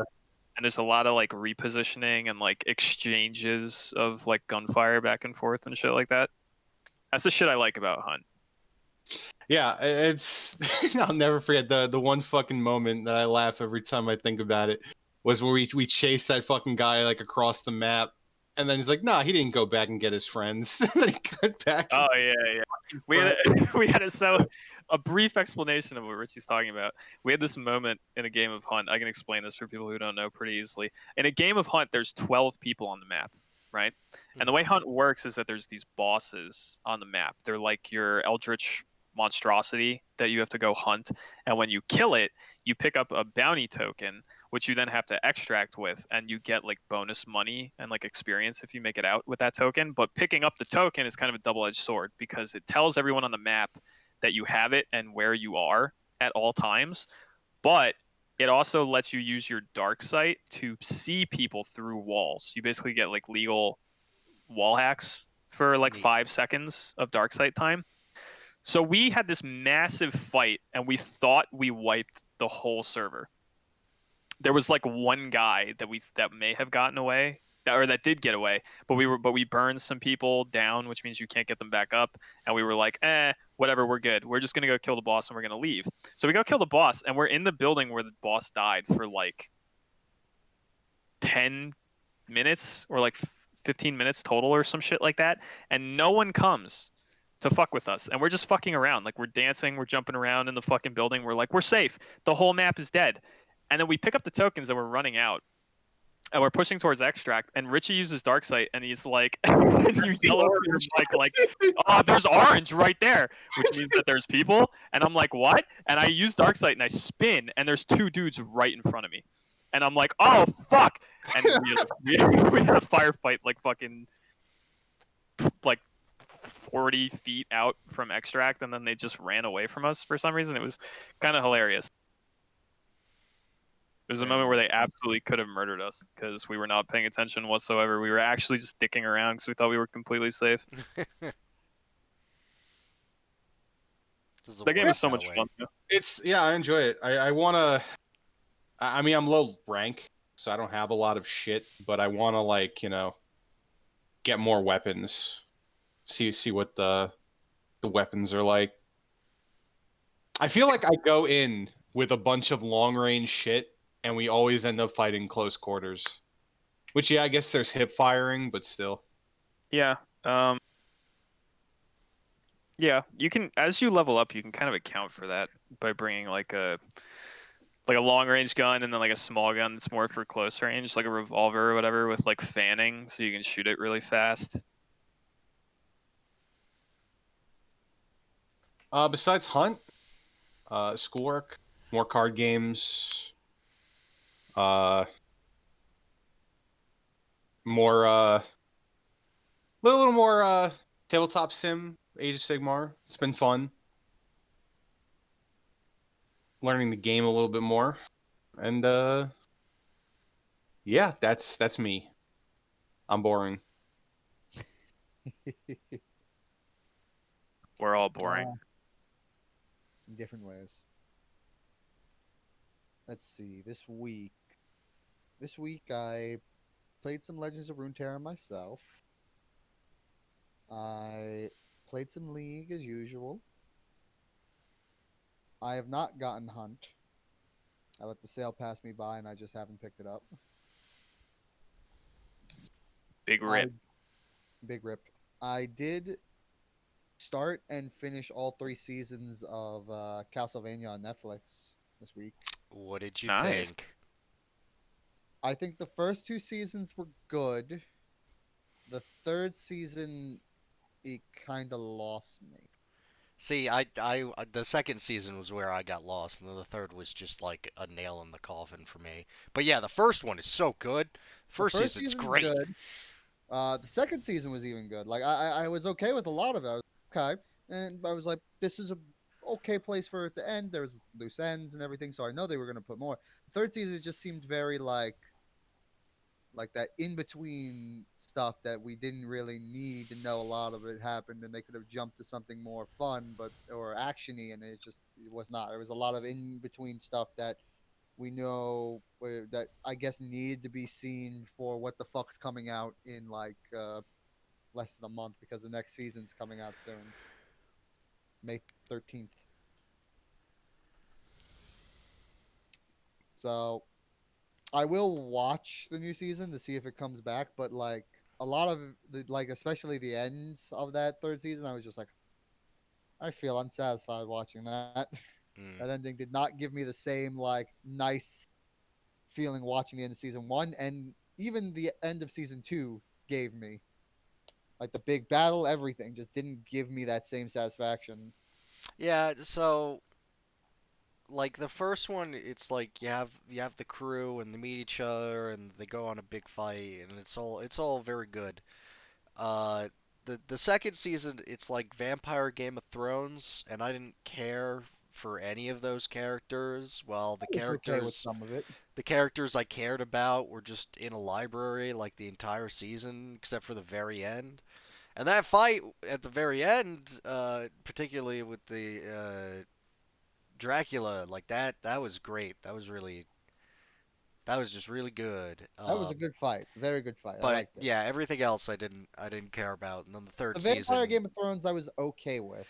then yeah, the third season, it's just The only thing about the third season I meandering. liked was Isaac a little bit. I did. Yeah, I enjoyed Isaac, yeah, Isaac's a good character. and but while I do like our two main characters, I really wish we would have seen them more than just in one town for a whole season. Yeah, it has a real problem, I think. Like the first one, even though they're in the town, they're just in that town.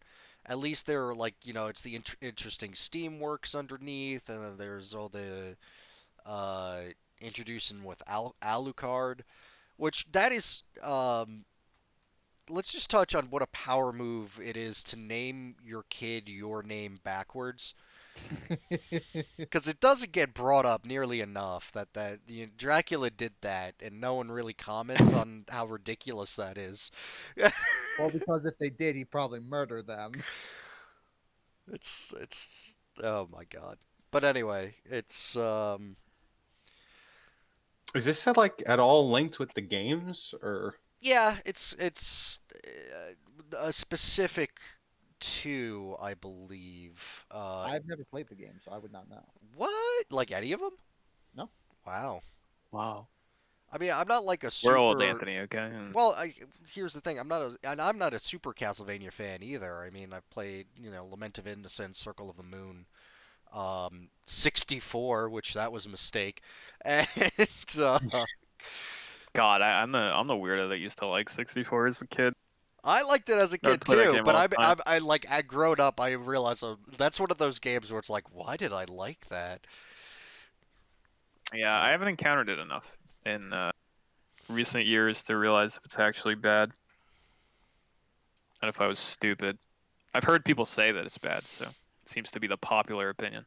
But yeah, I haven't played a lot of Castlevania, but I have played Castlevania. I actually haven't played a lot of what's considered like the good ones either, too. So I have to do that. I didn't play the ones with Alucard actually, um, but yeah, it's a good game series, and yeah, the anime is based on I think two games in particular. I don't know which ones those are. I'm about to show off my lack of Castlevania knowledge really quick, if I may. Who's Dracula? No, Alucard was playable, wasn't he, in Yeah. his games? Yeah, Yeah. like he was like the protagonist. Yeah, Yes. I don't remember which games those were, but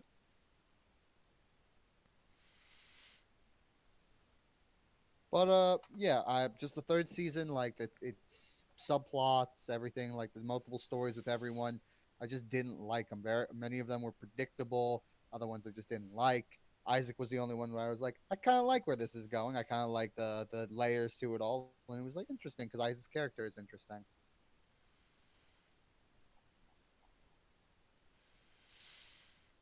Trying to stay as spoiler free as I can about it. Yeah.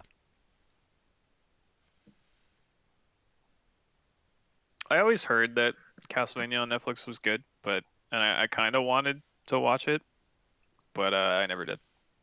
I would still say give it a shot. And you might enjoy Vampire Game of Thrones. Me, it's first season 2 thumbs up, second season thumb down, third season whore thumb down. Damn, See, for me, Horatham thumb it's first down. season. For me, it's season one, 2 thumbs up. For second season, thumb up, whore thumb. For third season, whore thumbs. Okay, I wouldn't give it a thumb down. It just didn't do anything for me that the first 2 seasons did. But I like that it's progressing the story, and I think it's going to make the fourth season, which is coming out May 13th. It laid the groundwork, which is basically what it seems like its main purpose was. I want to It watch laid. it, but I have to watch fucking Dragon's Blood. Uh, yeah, I need to watch that too. And apparently, rolling into a spoiler for some news, season 2. Yeah, I saw that. So, Robbie, do you have anything else to say about your week?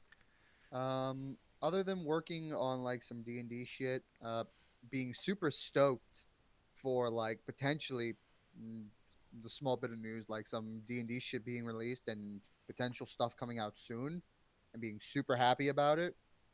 Uh, Not much else, which we'll get to later because tweets and stuff were released and it's D&D oriented, and that's my shit.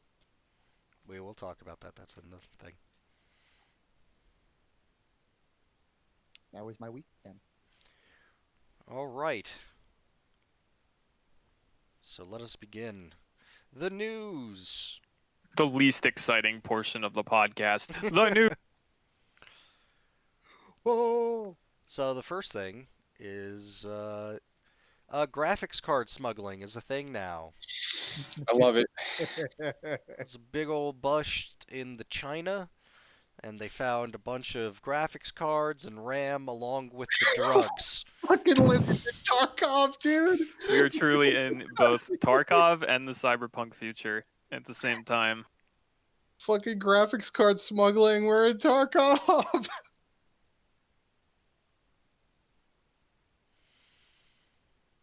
It's hysterical. It's hysterical. That's still a thing, huh? Like graphics cards are still hard to get and shit. Oh yeah, dude. I Yep. see memes about it constantly. About how no one can get a hold of a fucking 3080. I mean, okay, uh, so here's the thing. Anyone can get a hold of them. They're very easy. There's dozens and dozens of them on eBay right now. The problem is that they're like 3K. Yeah. no one's buying. Well, it's everyone bots are buying.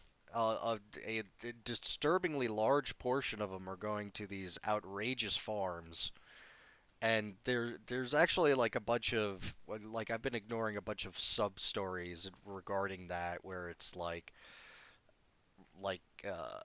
a lot of realtors were getting busted for doing like direct deals like just to these miners because miners have the capital to set up these machines, throw a lot of money.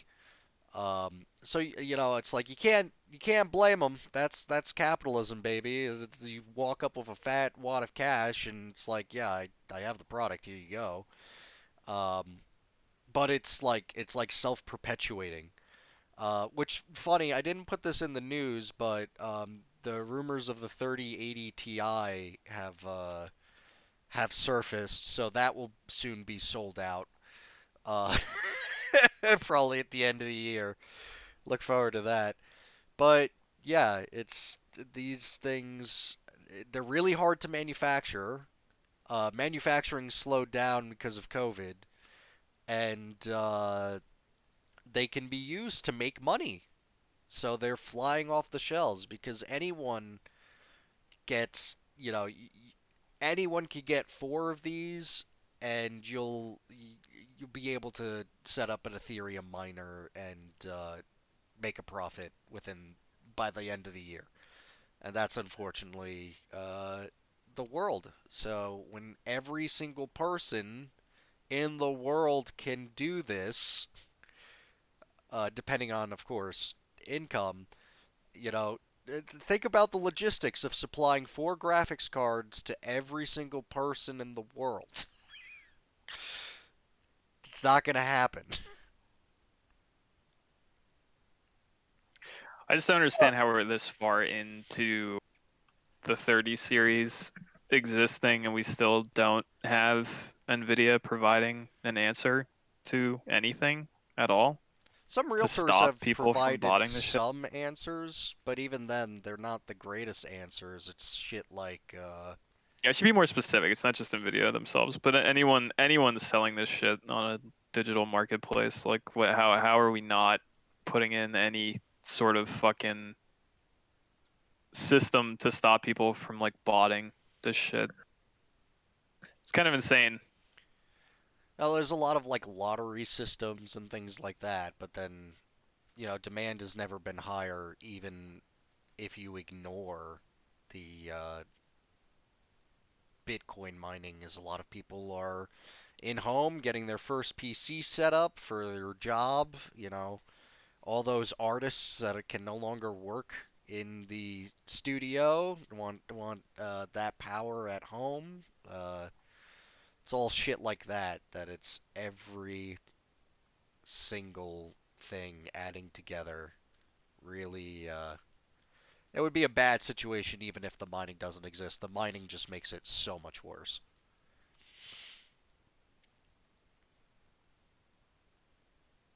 I would like to from here on out no longer mention that there is a 3080 in my computer 10 feet away from me because I don't want anyone to fucking break in so that they can sell it for $3,000 on eBay. Joke's on you. I already have it. I switched it out with like mine. Oh god, he's right. The graphics I have didn't already notice. gone down. Oh. Just look inside your computer right now is a fucking 2060. God damn it, my window's open. My window's broken, I just didn't notice. I've updated literally everything on my PC, but I'm still running a 980, and I hate it. I hate it. Don't worry, you'll be able to get a 3080 someday. And by someday, I mean 4 years from now. Oh, did we talk about the update thing? That was really funny. That Nvidia, Nvidia updated the drivers that like made it like so that they were much worse for mining. It's like basically built into Oh the yeah. card. Um, and then they accidentally patched that out. Did they really? Yeah. And the Okay. thing with patches is once you accidentally patch that out even once, everyone could just revert to that version of the firmware. So Yeah. Nvidia solved the problem and then like next month broke it again permanently. Nice. Good job. 2 thumbs up. Yeah, yeah.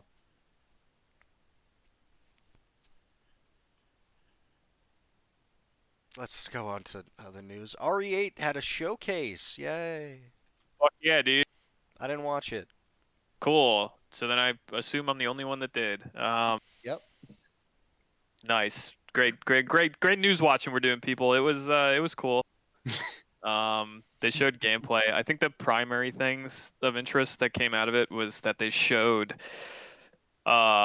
mercenaries mode off and that it was Nice. in the game. Interestingly, I've never really been a huge mercenaries fan.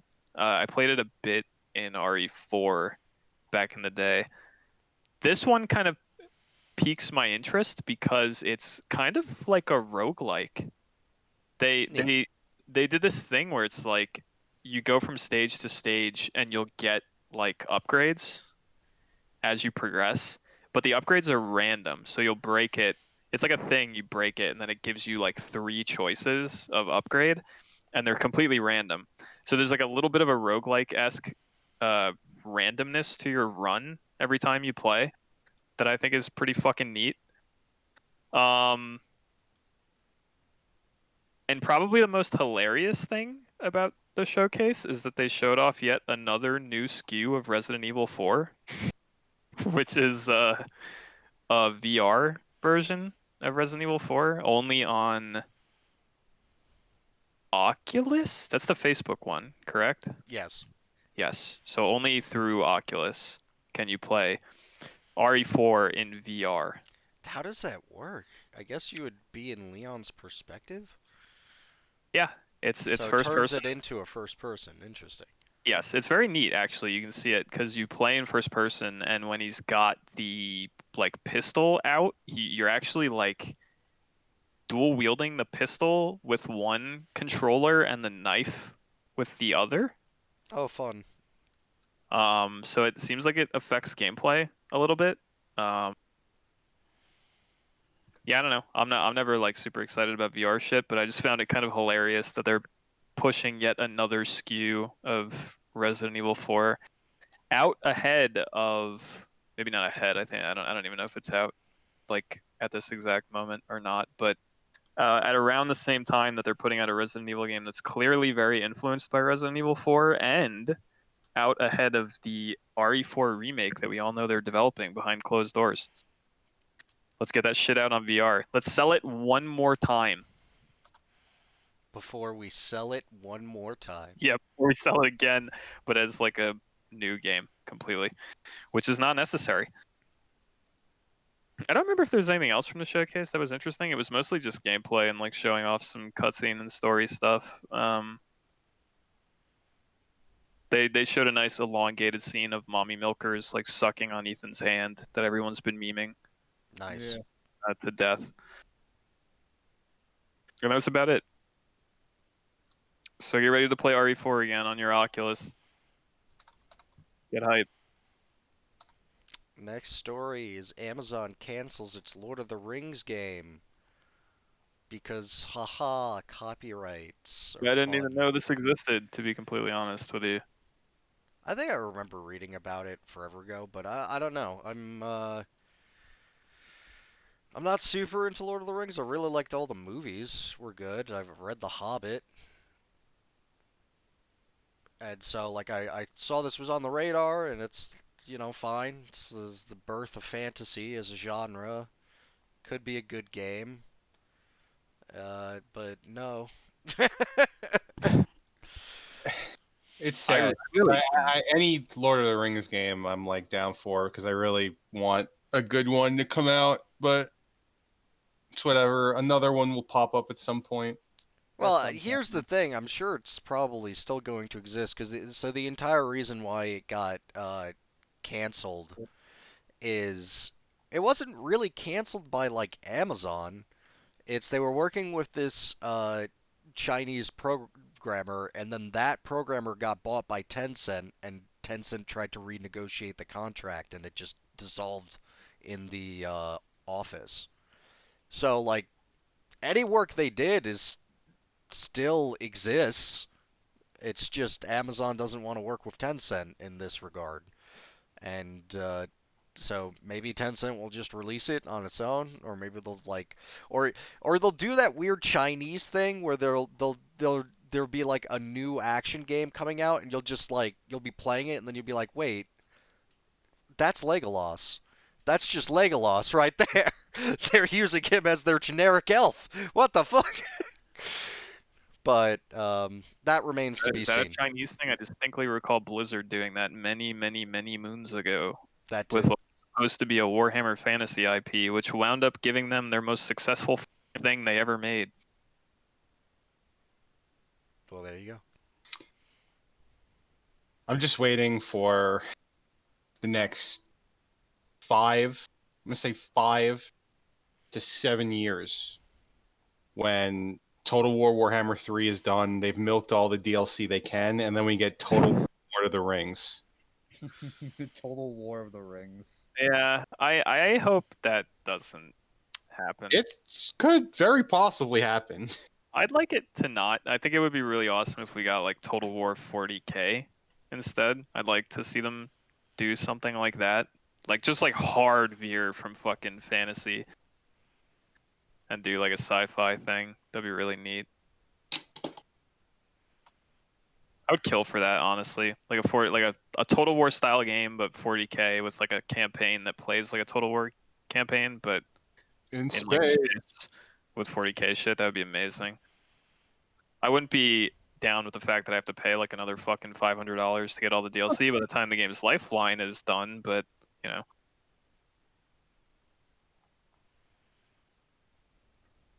There's still that fan remake of Battle for Middle Earth 2 that's going on that I don't keep up with as much as I should. Fan remake? Yeah, we talked about this a while ago. There's a remake not done by any studio. I don't know who the fuck's doing it. Just like a group of people who are like taking Battle for Middle Earth 2 and like using new like Unreal Engine to like remake the game. I don't get how they're getting away with that shit. They're probably not. I imagine at some point in time there's gonna be a fat letter in the mail that says please cease and desist. Well, if they're not charging for it and it's like quote unquote a mod, can they? Yes, 100%. People can get hit with that shit. There was people that tried to there was people who were trying to remake. This was like years ago. There were people who were remaking Resident Evil 2 like long before actual RE2 remake was like a twinkle in anyone's eye in like Unreal Engine, and they got hit with a cease and desist. That shit could totally get shot down. Especially if they try to sell it, or if it's owned by Nintendo. Even if it's free, I mean, they can tell you to fucking chill, can't they? Like I don't They think could. they weren't. It's just they're less likely to. Because Yeah, that's the real worry, is that you're cutting into their profits. But something so old and them not selling it, that it's less likely, but it's still entirely possible because it is an infringement of IP. yeah. It's just even asking someone to stop costs money, so it's always like a cost per that bullshit. But yeah, it sucks. Lord of the Rings could be reintroduced to a new generation. Could use that. Is Amazon ever gonna put out a game? Period. I mean, they still got that MMO. Yeah. We have been hearing a lot about that though We have in not. recent memory. They had attempted an attempt at a hero shooter that fucking died. Came out in a beta, then got pulled, then canceled. Now they have this, and now the only thing they have is that MMO, right? I don't think there's anything else that I know of, unless I'm missing something. And maybe that MMO never comes out. Who fucking knows? Well, I mean, the new CEO of Amazon said he likes the video, so Oh, he can like them all he wants. Gotta make one that doesn't suck though. just got to make one. Period. End of sentence. uh. Speaking of period and end of sentence, our next story is Sega sells its Western arcade division. Wow! Which What a is shocker. really shitty. I guess. I mean, I don't know. I read this and I was like, yeah. All right. Arcades have been dead for fucking years. Yeah, but they're not completely dead. And I do like, arcades. I think there's around one nearby that you could still, like, go to. Obviously, last year was a bad fucking year for it, but I don't know. I like our arcades and the fact that I won't be able to play some goddamn Sega classics like Crazy Taxi, uh, Virtua Fighter. Afterburner, you know, Crackdown, all that All type right. of like good shit. Listen, hear me out. Mm. All right. You ready? Mm-hmm. Here's my opinion on this. Mm-hmm. Arcades have been dying for Mm-hmm. quite some time. The story, not shocking to me. Is that a good opinion? All right. The next story is a soccer story that I don't have a ton of input on, and I have to take a fucking massive pee-pee because this Red Bull is repeating on me, so I'm going to stand up and walk away. Talk shit about soccer. Go for it, dude. Okay, so I guess we're on to our next story, I guess so. which I is, was gonna say I like arcades. well, you can't. You're not allowed. I guess I'm not allowed to like arcades. Whatever, they're dying. Do you? Yeah, Let them Yeah, die. I don't want them to die. It's a good time. Bring Like, them back when they could jack me in, like Rick and Morty. I don't need to be with jacked the in, dude. jets. I like Metal Slug. I like House of the Dead, Virtual Cop, all that shit. It's fun. You just go there. You get the light gun games. I Light gun play air games are my hockey. shit. Air hockey's fine. Well, that's not going away, you know. Yeah. But it's just Yeah, the Crazy problem with those Taxi's fun. places is that they're too fucking expensive. They're not that expensive, I don't think. How much money you spend at an arcade? I spent $20 and I have like freaking hours of fun. Sounds like you need to get good. Stop losing so many lives, bro. Obviously. 20 Yeah, bucks. I spent, gotta like, over like say, 2 hours in the arcade and I beat the entire freaking shooter Jurassic Park game they had there. I gotta say though, I always feel like I do arcades wrong because there's all those arcade games that are games and are fun, but then there's the stupid stuff that you could get tickets for, and you see those Yeah, motherfuckers walk out of like the ticket booth thing with like a working car, and it's like, I'm just throwing my money into like a Yeah. pit, but they're investing it. They're making something with it. you know what? I have a lot of tickets saved on my stupid card for the freaking local arcade place. There you go. I've returned. We didn't even get to soccer. We were still talking about arcades. Jesus Christ, I didn't miss soccer. Good, Nope. finally. Now you're part of it. Now God. that you're here, we are moving on to soccer. God damn it. I had to take a shit too, and I was like, I'll do that after the podcast. I don't even should've. know how biologically you're capable of shutting off one hole while releasing another, but I'm very strong, Anthony, in my nether regions. So much strength. I'm impressed. I seriously think I wouldn't physically be able to do that. I am genuinely impressed. The tightening of my anus. All right, let's think talk I about can do soccer, dude. All right, so none of us give a shit about soccer. Is this correct? Nope. Yep. No, not at 100%. all. For any foreign listeners, you'll notice that we're Football. calling it soccer and not football. That's how little we care. In soccer, Well, we're American, Anthony. Okay. yeah, It's soccer. there are Up in this some bitch. there are some Americans that care about. Yeah, well, they're wrong. It's soccer. That's true. I mean, It is weird that we call our football where there's very little feet involved. Yeah, absolutely. yes, but the Europeans still call our football. They just call it American football. Yeah, Because That's true. American. I think that have you guys ever seen that meme where it refer to American football? Since there's not a lot of feet and it's not really a ball, it should actually be called hand egg. I'm not actually. Oh, It's pretty good. Makes me I- laugh. Whenever I see someone referring to hand egg, it's like, haha, yeah, that's right. I just know. I just know how to. It's a football in German, and then it's Amerikanik football. Amerikanische Fußball. Yeah. I'm Please. sorry, all if my anyone knows German viewers. Please forgive my terrible American accent on the language. Forgive me for openly mocking all of you with that impersonation that was there. Don't worry, they're not listening. It's fine. Explain soccer to me so I can have no input. Go. Soccer does things called leagues, which is just like series of teams. It's kind of like regions and any other sport, like the NC and the Nationals, all that type of stuff. So yeah, football has league, and one league is so big and powerful they just said fuck FIFA, and they're splitting off to make their own FIFA. It would be like, imagine if for American football, if just like a handful of teams just decided to actually join the XFL. That's kind of what occurred here. But that has ramifications because people own the exclusive rights to make football games, like EA. So, with them leaving FIFA, all those teams are gone. All those loot boxes you can no longer purchase financially.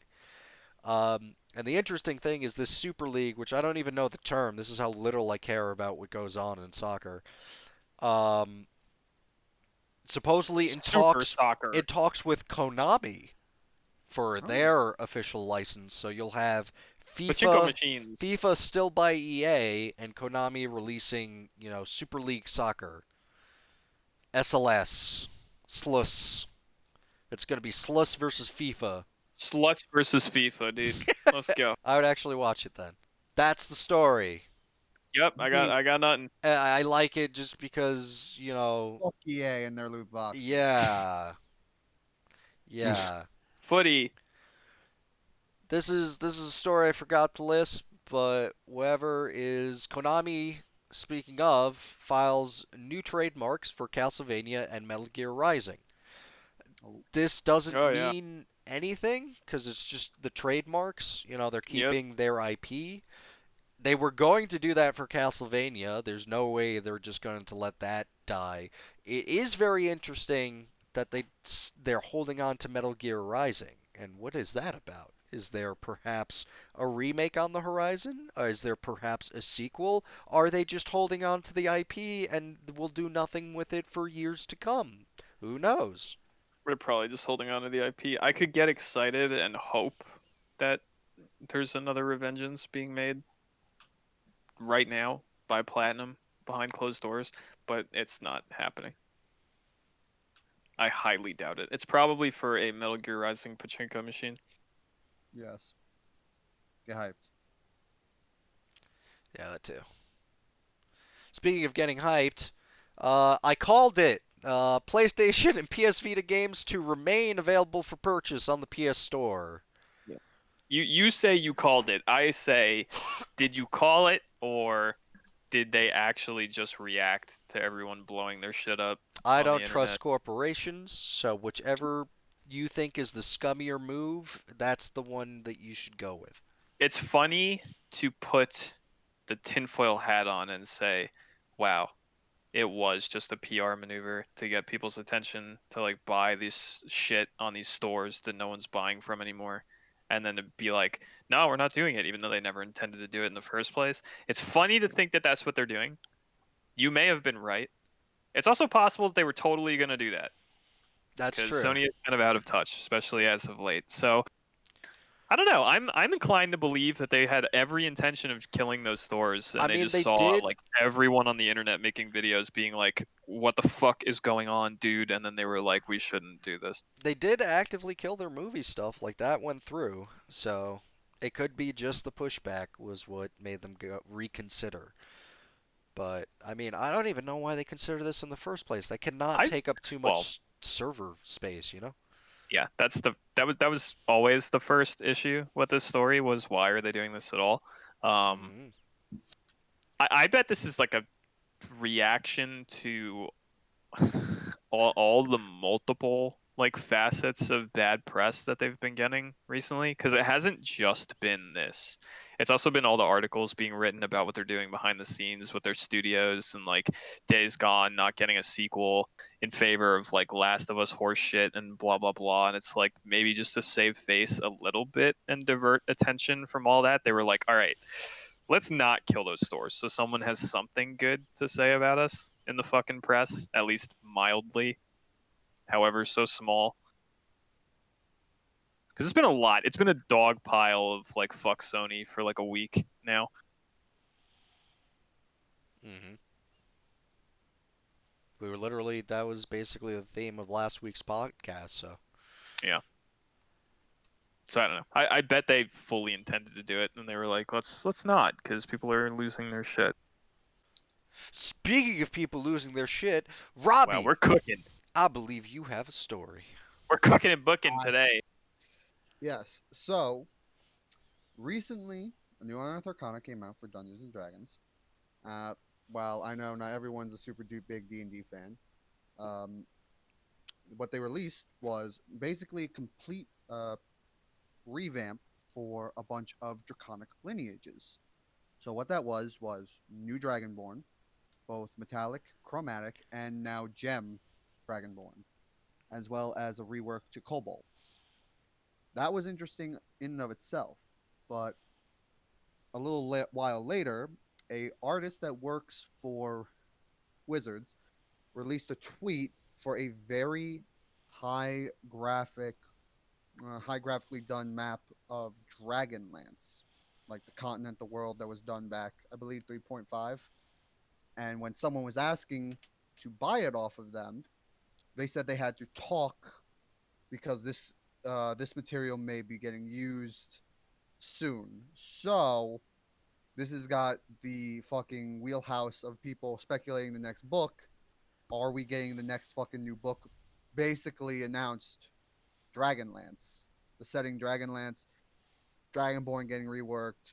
We're getting those two subclasses that were released reworked. The Drake Warden and the fucking Dragon Monk is amazing to think that we'll get new gem dragons added in, the metallic Dragonborn and chromatics reworked. It is amazing to see that this is kind of all looping back in. And I may have said this before, like later on in the podcast, like much later, like in our archives, when I put my tinfoil hat on, that I thought we were gonna have the dragon theme much later down the line when they first released these two subclasses.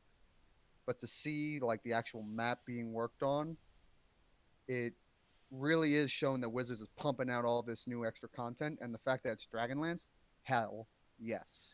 There was when you first posted this story in a tweet in the Discord, I looked at it briefly and I said to myself, I don't really understand because this could just be like, at first glance, it was just like a person, clearly an artist, tweeting out a map that they made, and I with like very little extra information. But you added a few tidbits in there that made it a little more possible that it's actually related to official Wizards content.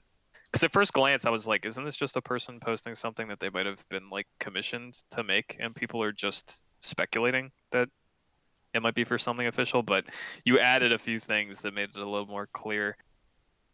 Yeah, I just posted the tweet because and it's been buried a lot more. Some of the comments and everything, a bunch of people are losing their shit. But it is awesome to me that Dragonlance may be the next setting. We already have freaking all the new Dread realms coming out in next month with the Ravenloft, freaking Rudolph's Guide to Ravenloft or whatever. And if we get Dragonlance added on there with the redo up of the Dragonborn, which I know many people who play Dragonborn say that their racial feats are underwhelming. Terrible. Fucking terrible. Have you looked at the new Unearthed Arcana at all? The new one? No, but You from should. what I remember, it's still terrible. What, what you mean it looks terrible? It's a complete redo of what they do, and it's I can great. get it. Yeah, is it good? I think it's much better. It Is that actually why they're redoing it? I think it's much better. It fixes the main problem with what metallics and chromatics have, which was they had a breath weapon that never went up with them as level. That's fixed.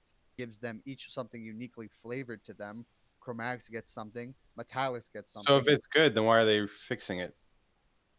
I'm saying the Unearthed Arcana He's is the saying new. the new thing is good. The new thing is what fixes it, is what he's saying. Oh, okay. I thought you said they're redoing it. Yes, Yeah, Yes. that's what the rework is. that's Oh, the you mean it's fixing. on Earth Arcana that's going to become official? Yes. That's what you mean. Okay. Did Sorry, you I was a look at little the lost. Arcana? Is what I said. No, I haven't. I have not. Well, see, That's he's really intensely playing a card game right now. He I'm can't actually focus on what we're not. saying. I'm actually, Are you working on schoolwork? no, I am reading, but All Well, right. there you go. What you reading? And I remember they did some stuff to the Kobolds, but I was less excited about the Kobolds because I've never actually played a Kobold. But them adding gem dragons is also, as I said, I may be rambling and repeating myself, amazing because gem dragons were in 3.5, never really got added. They weren't in the bestiary at all. They got, I think there was mention of them in like a dragon comic book, in the fucking book that they like not the comic, the fucking magazine that Wizards puts out sometimes with a random monster stat line every now and then. But now to have them be like officially in the world and like the Dragonborn are like descendants from them, that's awesome. Also opens up new flavors for people's worlds. Yeah, with Gem and Ancestry. You also now have options to have your breath weapon deal force, radiant, psychic, necrotic, things that, really add that extra bit of flavor. And My psychic breath. yes, Wow. your psychic breath. And it added in a few new feats. I completely forgot about this. It added some feats specifically for the new Dragonborn and stuff, and some spells, which are all dragon specific. Like you can summon a draconic spirit now, which all the new summonings from like Tasha's onward have been very solid, and this does not disappoint. So I am hyped because this, plus the two subclasses that we had at the beginning of the year that had tinfoil hats on, and now this map tweet, it looks like we're getting fucking Dragonlance. That's cool. I've always liked Dragonlance's setting. When I debated like running a D&D game, and then everyone was like, "Nah, run Death Watch instead," and I didn't either. That was the setting I was going to use, was Dragonlance. Also, one And I more big didn't thumbs up. either. Cobalts no longer have sunlight sensitivity. Thank Christ. Do Drow? They haven't changed Drow, so yes. Rip. Big rip. I mean, doesn't that make sense though? Isn't that like you're supposed to frame your campaign around it? Yeah, no, I fully support Drow having sunlight sensitivity. I do think it's a huge negative, but when I hear someone else get sunlight sensitivity taken away, it's like, what the fuck? Well, I'm kind of arguing against that too, but we've been through this. I don't want to retread that ground. Let's not start another D&D fucking rampage. Rampage! Speaking Please. of rampages, that's the story? Yeah, that's basically it. Speaking of rampages, Titanfall is coming to the Apex. We talked Oh, about it, but wow. now it's all Now, officials. I didn't read this. Please explain to me. What does that mean? Are we getting the character that has the mech drop, or So, information is light, because essentially what happened was they put out, I posted it, but I guess no one watched it. There was a trailer that they put out. It's like they do these very, very well animated and well done, like cinematic story trailers for Apex that they've been doing for a little while now to kind of inject some lore into Apex Legends. And the recent one they put out was a clear reveal of the newest legend, who is a girl who is the daughter of one of the bosses from Titanfall 2. So her dad was Viper, who was a pilot from Yes. Titanfall 2. And she is also kind of a pilot, but we don't know what her abilities are yet. I don't think, unless they've been revealed. I didn't actually look today to see if it's progressed at all. But we know who she is. We know what she looks like. It's looking like from leaks and from data mines that she might not have a Titan, but she has abilities that are similar to what a Titan could do. It's very strange. It's like she has a suit thing that can like fire missiles that like a North Star from Titanfall would have done as like a tactical ability and shit. And she has like one of the pilot abilities as a passive where if she aims in midair, she will hover, which was something that you could equip in Titanfall 2. So there's a little bit of Titanfall coming into Apex as a result of this hero. It remains to be seen if anything actually like Titan oriented is going to be put in with this character at all. But I don't know. She looks neat. Her data mined abilities sound interesting. In theory, I'm kind of excited about it. I think it's neat that they're starting to acknowledge fucking Titanfall as the thing that exists, as opposed to just like pretending that it doesn't, and Apex being so fucking far removed from it that it's not even funny. So that's kind of cool. But a lack of a Titan in any way, shape, or form will be mildly disappointing, but also kind of understandable as someone who very much understands how Apex balance functions. So I don't know. It's cool. I recommend the fucking trailer. It's very cool. It's not that long. It's very well done. Then you get some cool Titanfall stuff in there, and I'm sure you'll be hearing from me about it whenever the season actually goes live, which I think it does in like 2 weeks. I think unfortunately it goes live around the time that RE8 comes out, so I don't know how much I'm gonna play it, but I would like to. Make Titanfall 3. They won't. Yeah, but do it though. I would like them to, but they won't. I would like things, but they won't happen. But I could like them. You know? That's the basic gist. Yeah. I would like them to bring another class into D&D, but Artificer was enough. Speaking of artificers, Shang-Chi and the Legend of the Ten Rings. Did y'all Got a watch this trailer? trailer? Please. I tell me did you watched watch it. this trailer. Thank Yeah. God someone else watched something that we're talking about. Let's go, dude. Finally, a conversation can be fucking had. I can't had to believe it. learn about soccer, you motherfucker. Let's go, dude. Anyone else watch this? No, I don't care. Nope. Really? All right, Yeah. cool. You and me, let's go, dude. Have a conversation with Rich.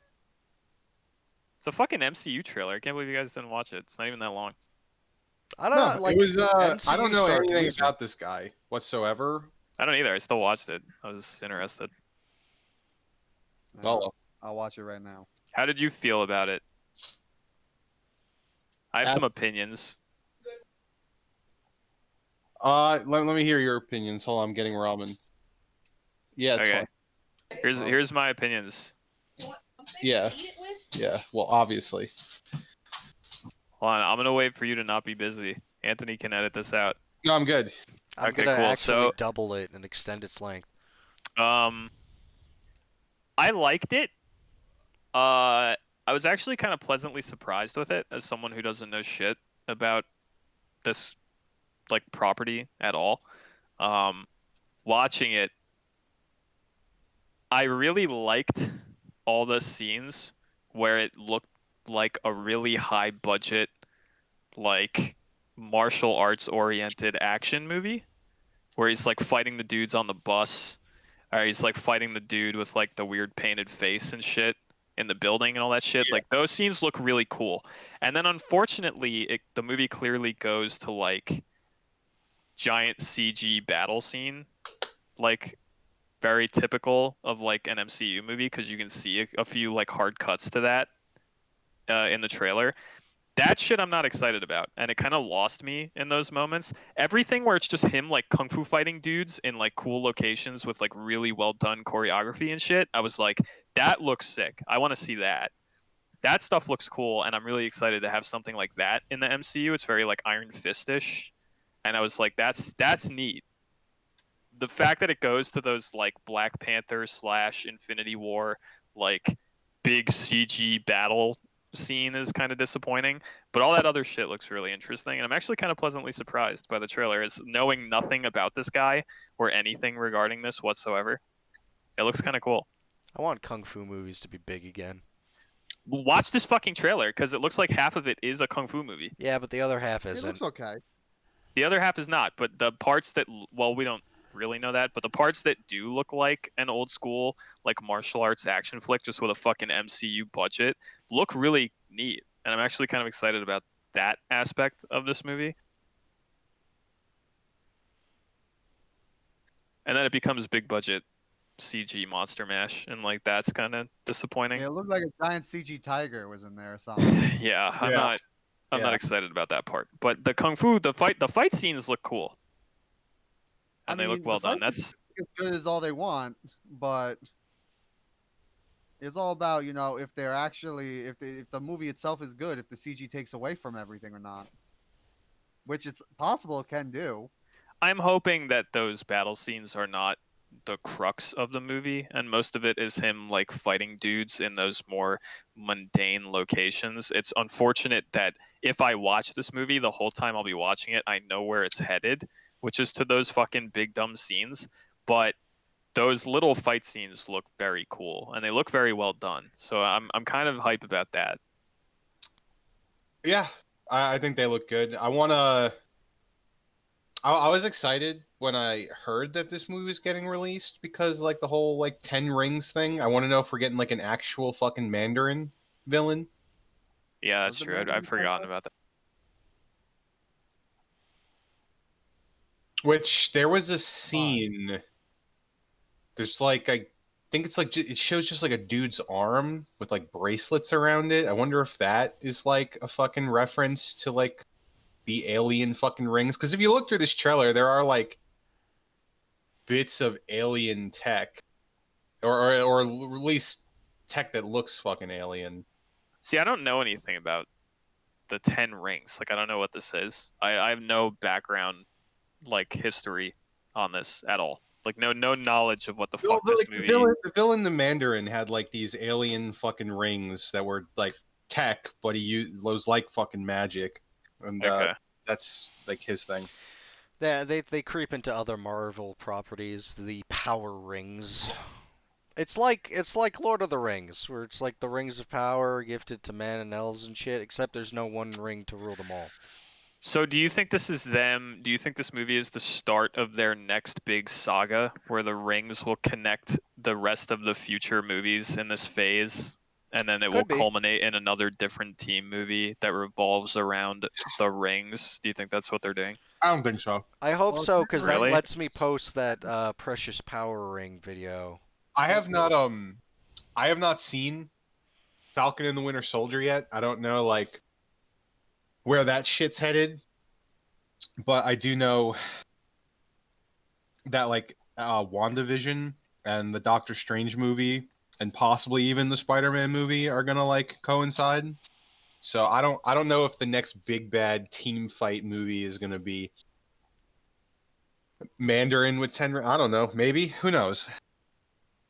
It's I all. mean, it just seems like everything you're saying about the rings makes it sound like maybe they're doing something with them for like team up movies in the future, but maybe not. I don't know. Regardless, I think this movie, as someone who couldn't give less of a shit about this movie, because when they announced this phase of Marvel movies, the only thing in that phase I looked at and went, fuck yeah, was Blade. Like everything else, I was like, fuck that. I just want that fucking Blade movie. I This do too. movie, this movie, I didn't give a fuck about this movie. But now that I've seen this trailer, I've actually walked away with kind of a different opinion where I'm like, yeah, some of this looks really cool. It's unfortunate that that typical like MCU CG monster mash shit is in there, but all the like martial arts stuff looks really neat, and I'm actually kind of hype about that.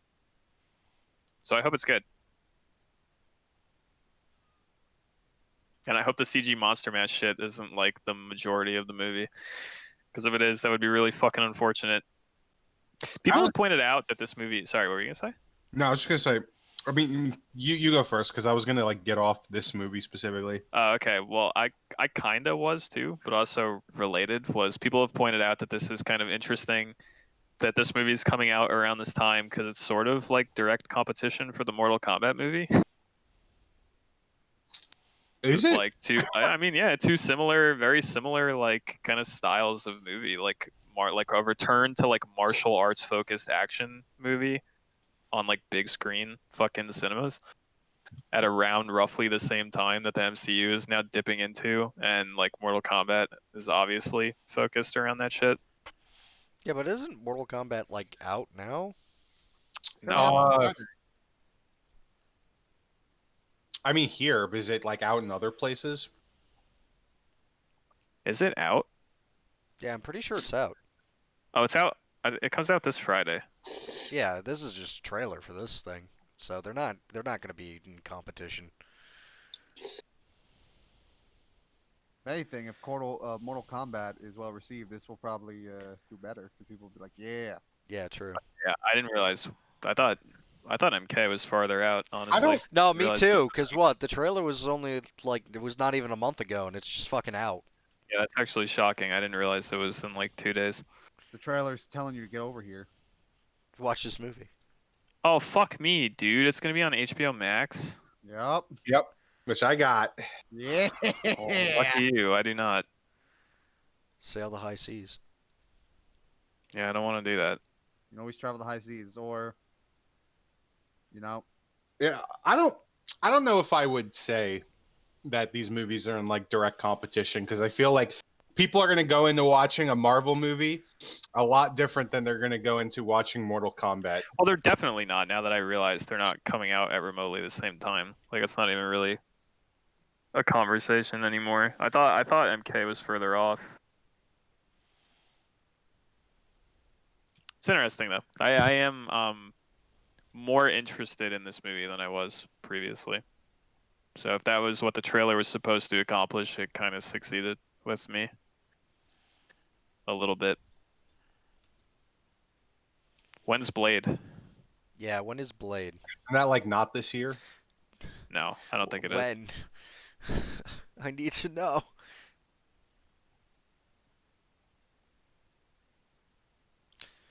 Speaking of needing to know, Dota Dragon's Blood's book 2, I guess it was a success. I haven't seen season 1 yet, and I want to. Maybe I'll do that tomorrow. Start watching it. Yeah, I want to watch it, but I keep doing other shit, so I'm not bringing myself to do it. Apparently it was successful enough for a fucking second season. And they have a documentary out on Netflix. Jesus. What? Making of? Oh, you mean the free to play? Yeah. Free to play's old. They just brought it to Netflix. That shit came out like Well, I haven't seen it. free to play came out like fucking ages ago.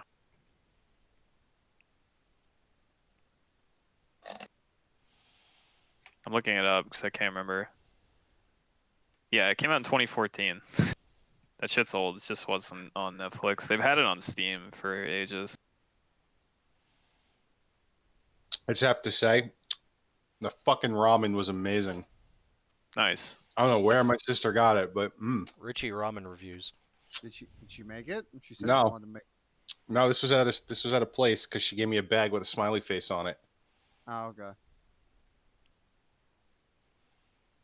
Oh, spicy. It's a little salty, but you know it's Chinese food, so How many thumbs? 2 thumbs up, dude. It was fucking incredible.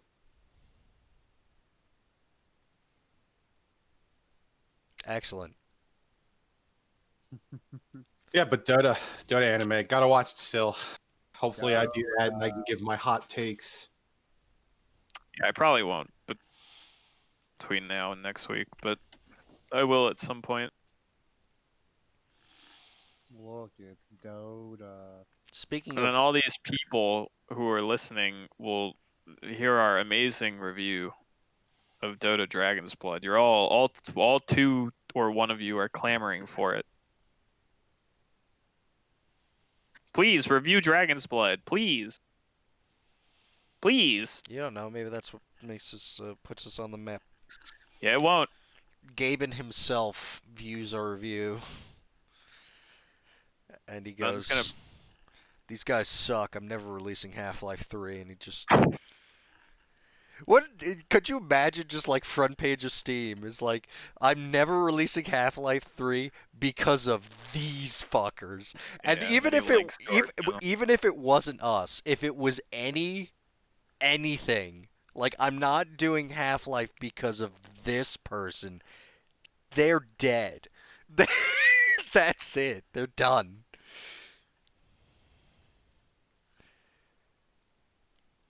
Speak, Gaben, I'd love to be that guy. Make speak, it happen. speaking of being done, Jeff Kaplan is done with Overwatch. What will Dino Yeah. Flask do now?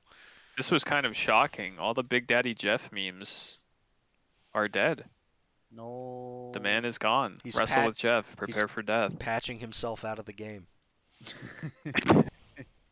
It doesn't matter. Like this is, people come and go all the time, and people will make a bigger deal of this than it actually is. Probably doesn't affect Overwatch development in like any way, shape, or form. But The director, if anyone's gonna influence that stuff, it would be the director. But I guess I don't know. The guy who's replacing him, from what I remember, 'cause I don't have the article up right now, but is a guy whose name I also sort of recognized because I think he's been in developer behind the scenes stuff before.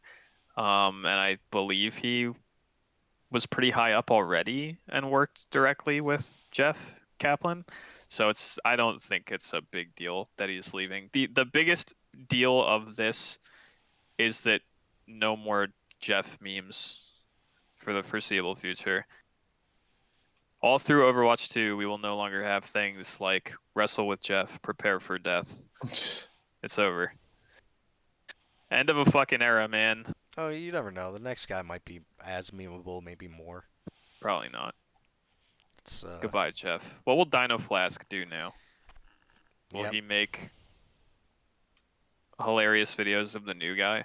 Probably not. probably not. Goodbye, Jeff. Rest in peace. Though I'm sure, like, I mean, he gets paid fat checks, you know, so like he's not hurting in any way, shape, or form. Despite the fact that he did just take like 4 years of horrendous, like, verbal abuse via the Overwatch community as a result of like every balance decision or like new hero that people hated. And now he doesn't have to deal with that shit anymore, so that's cool. 2 thumbs up. No more having to balance that fucking game that seems apparently impossible to balance. Leave it up to someone else. Just Smart, take your check and leave. big brain. When the next Brigitte comes out, not his problem. He didn't do it. He's out. Him. Goats comp, not his problem. Next. Next is a good Star Wars Knights of the Old Republic remake reportedly coming. Yup. Apparently, what's his name? Help me. What's that guy's name? Oh God, I'm gonna go to the article. I don't know. Famous journalist guy, Jason Schreier was on a podcast. Then apparently, we actually talked about this. I don't know if anyone remembers this, but back when we like started recording this podcast, I think I brought a rumor and a leak to the table about how something was happening with KotOR, and it was possible that it was a reboot, and so I was kind of nervous about that, as was most people. And this was before we knew that like EA no longer had the exclusivity rights to making Star Wars games. Now Jason Schreier has come out and You been could just like, call him Jason. Jason Schreier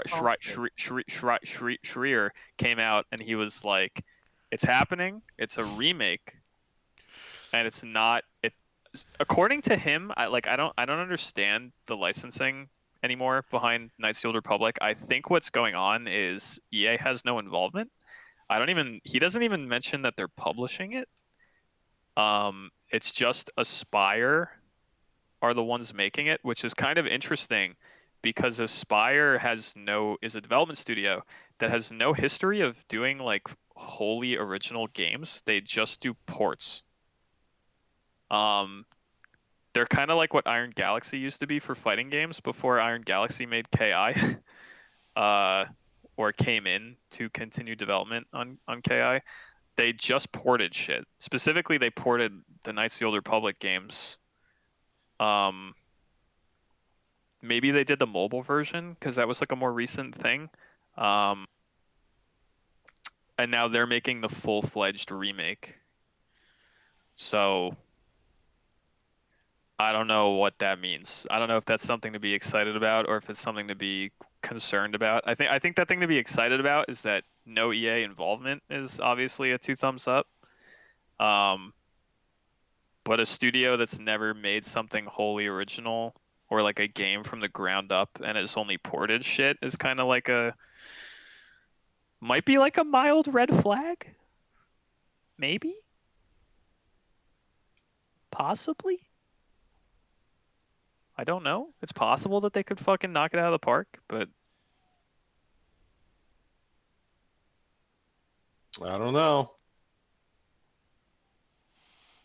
It's cool that it's happening at all. I mean, a remake also makes me sweat because a remake means, for the same reasons it made me sweat almost like a year ago when I think we first talked about this, is like plot changes and things of that nature could occur.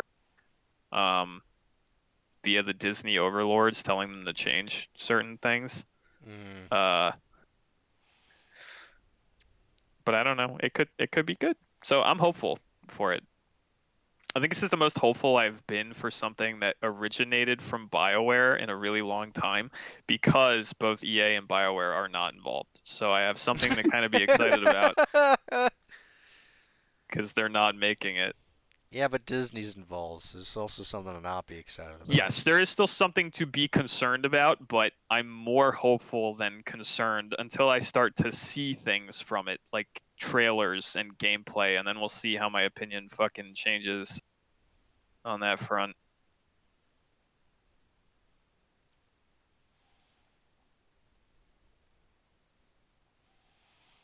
But I mean, it's good news compared to all the other stuff we have. Because even if it's just like mediocre, then it's just mediocre. Yeah.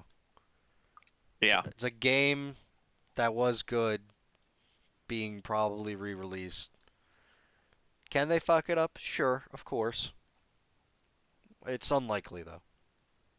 It's just not. I guess I'm just, the only thing that makes me hesitant is that it's like, yeah, like Disney overlords could say change this and that about the plot, but the thing that mostly concerns me is the development studio. It's better that there is no EA involvement and that there is no BioWare development occurring here, but it's also frightening because this team just does ports. So like there's no portfolio here for me to look at and be like, oh, they made that and that was really good, you know?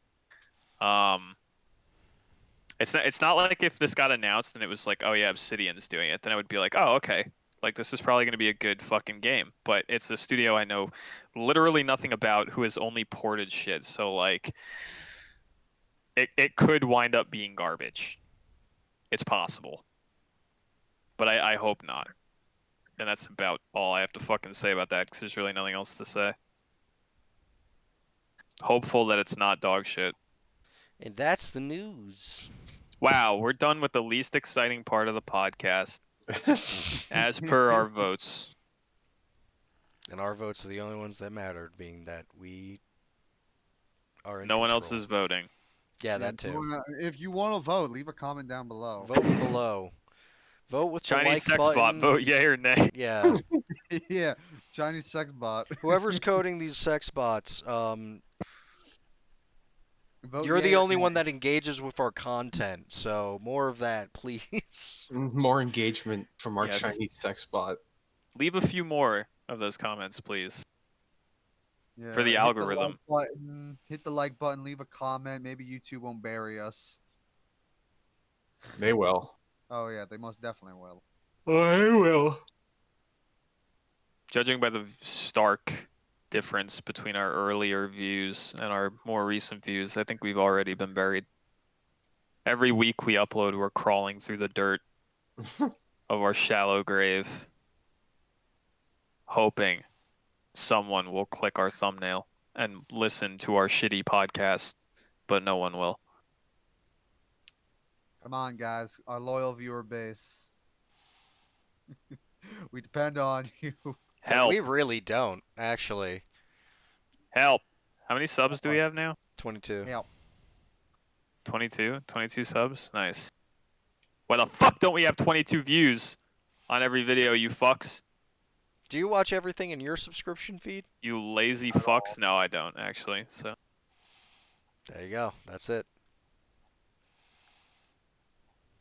fair point. Uh, Help me. I'm buried alive by the YouTube algorithm. End this bitch. Bring us home. Let's go, dude. Come on. It's your job, MC. Let's go. Thank you for watching. Fuck all of you.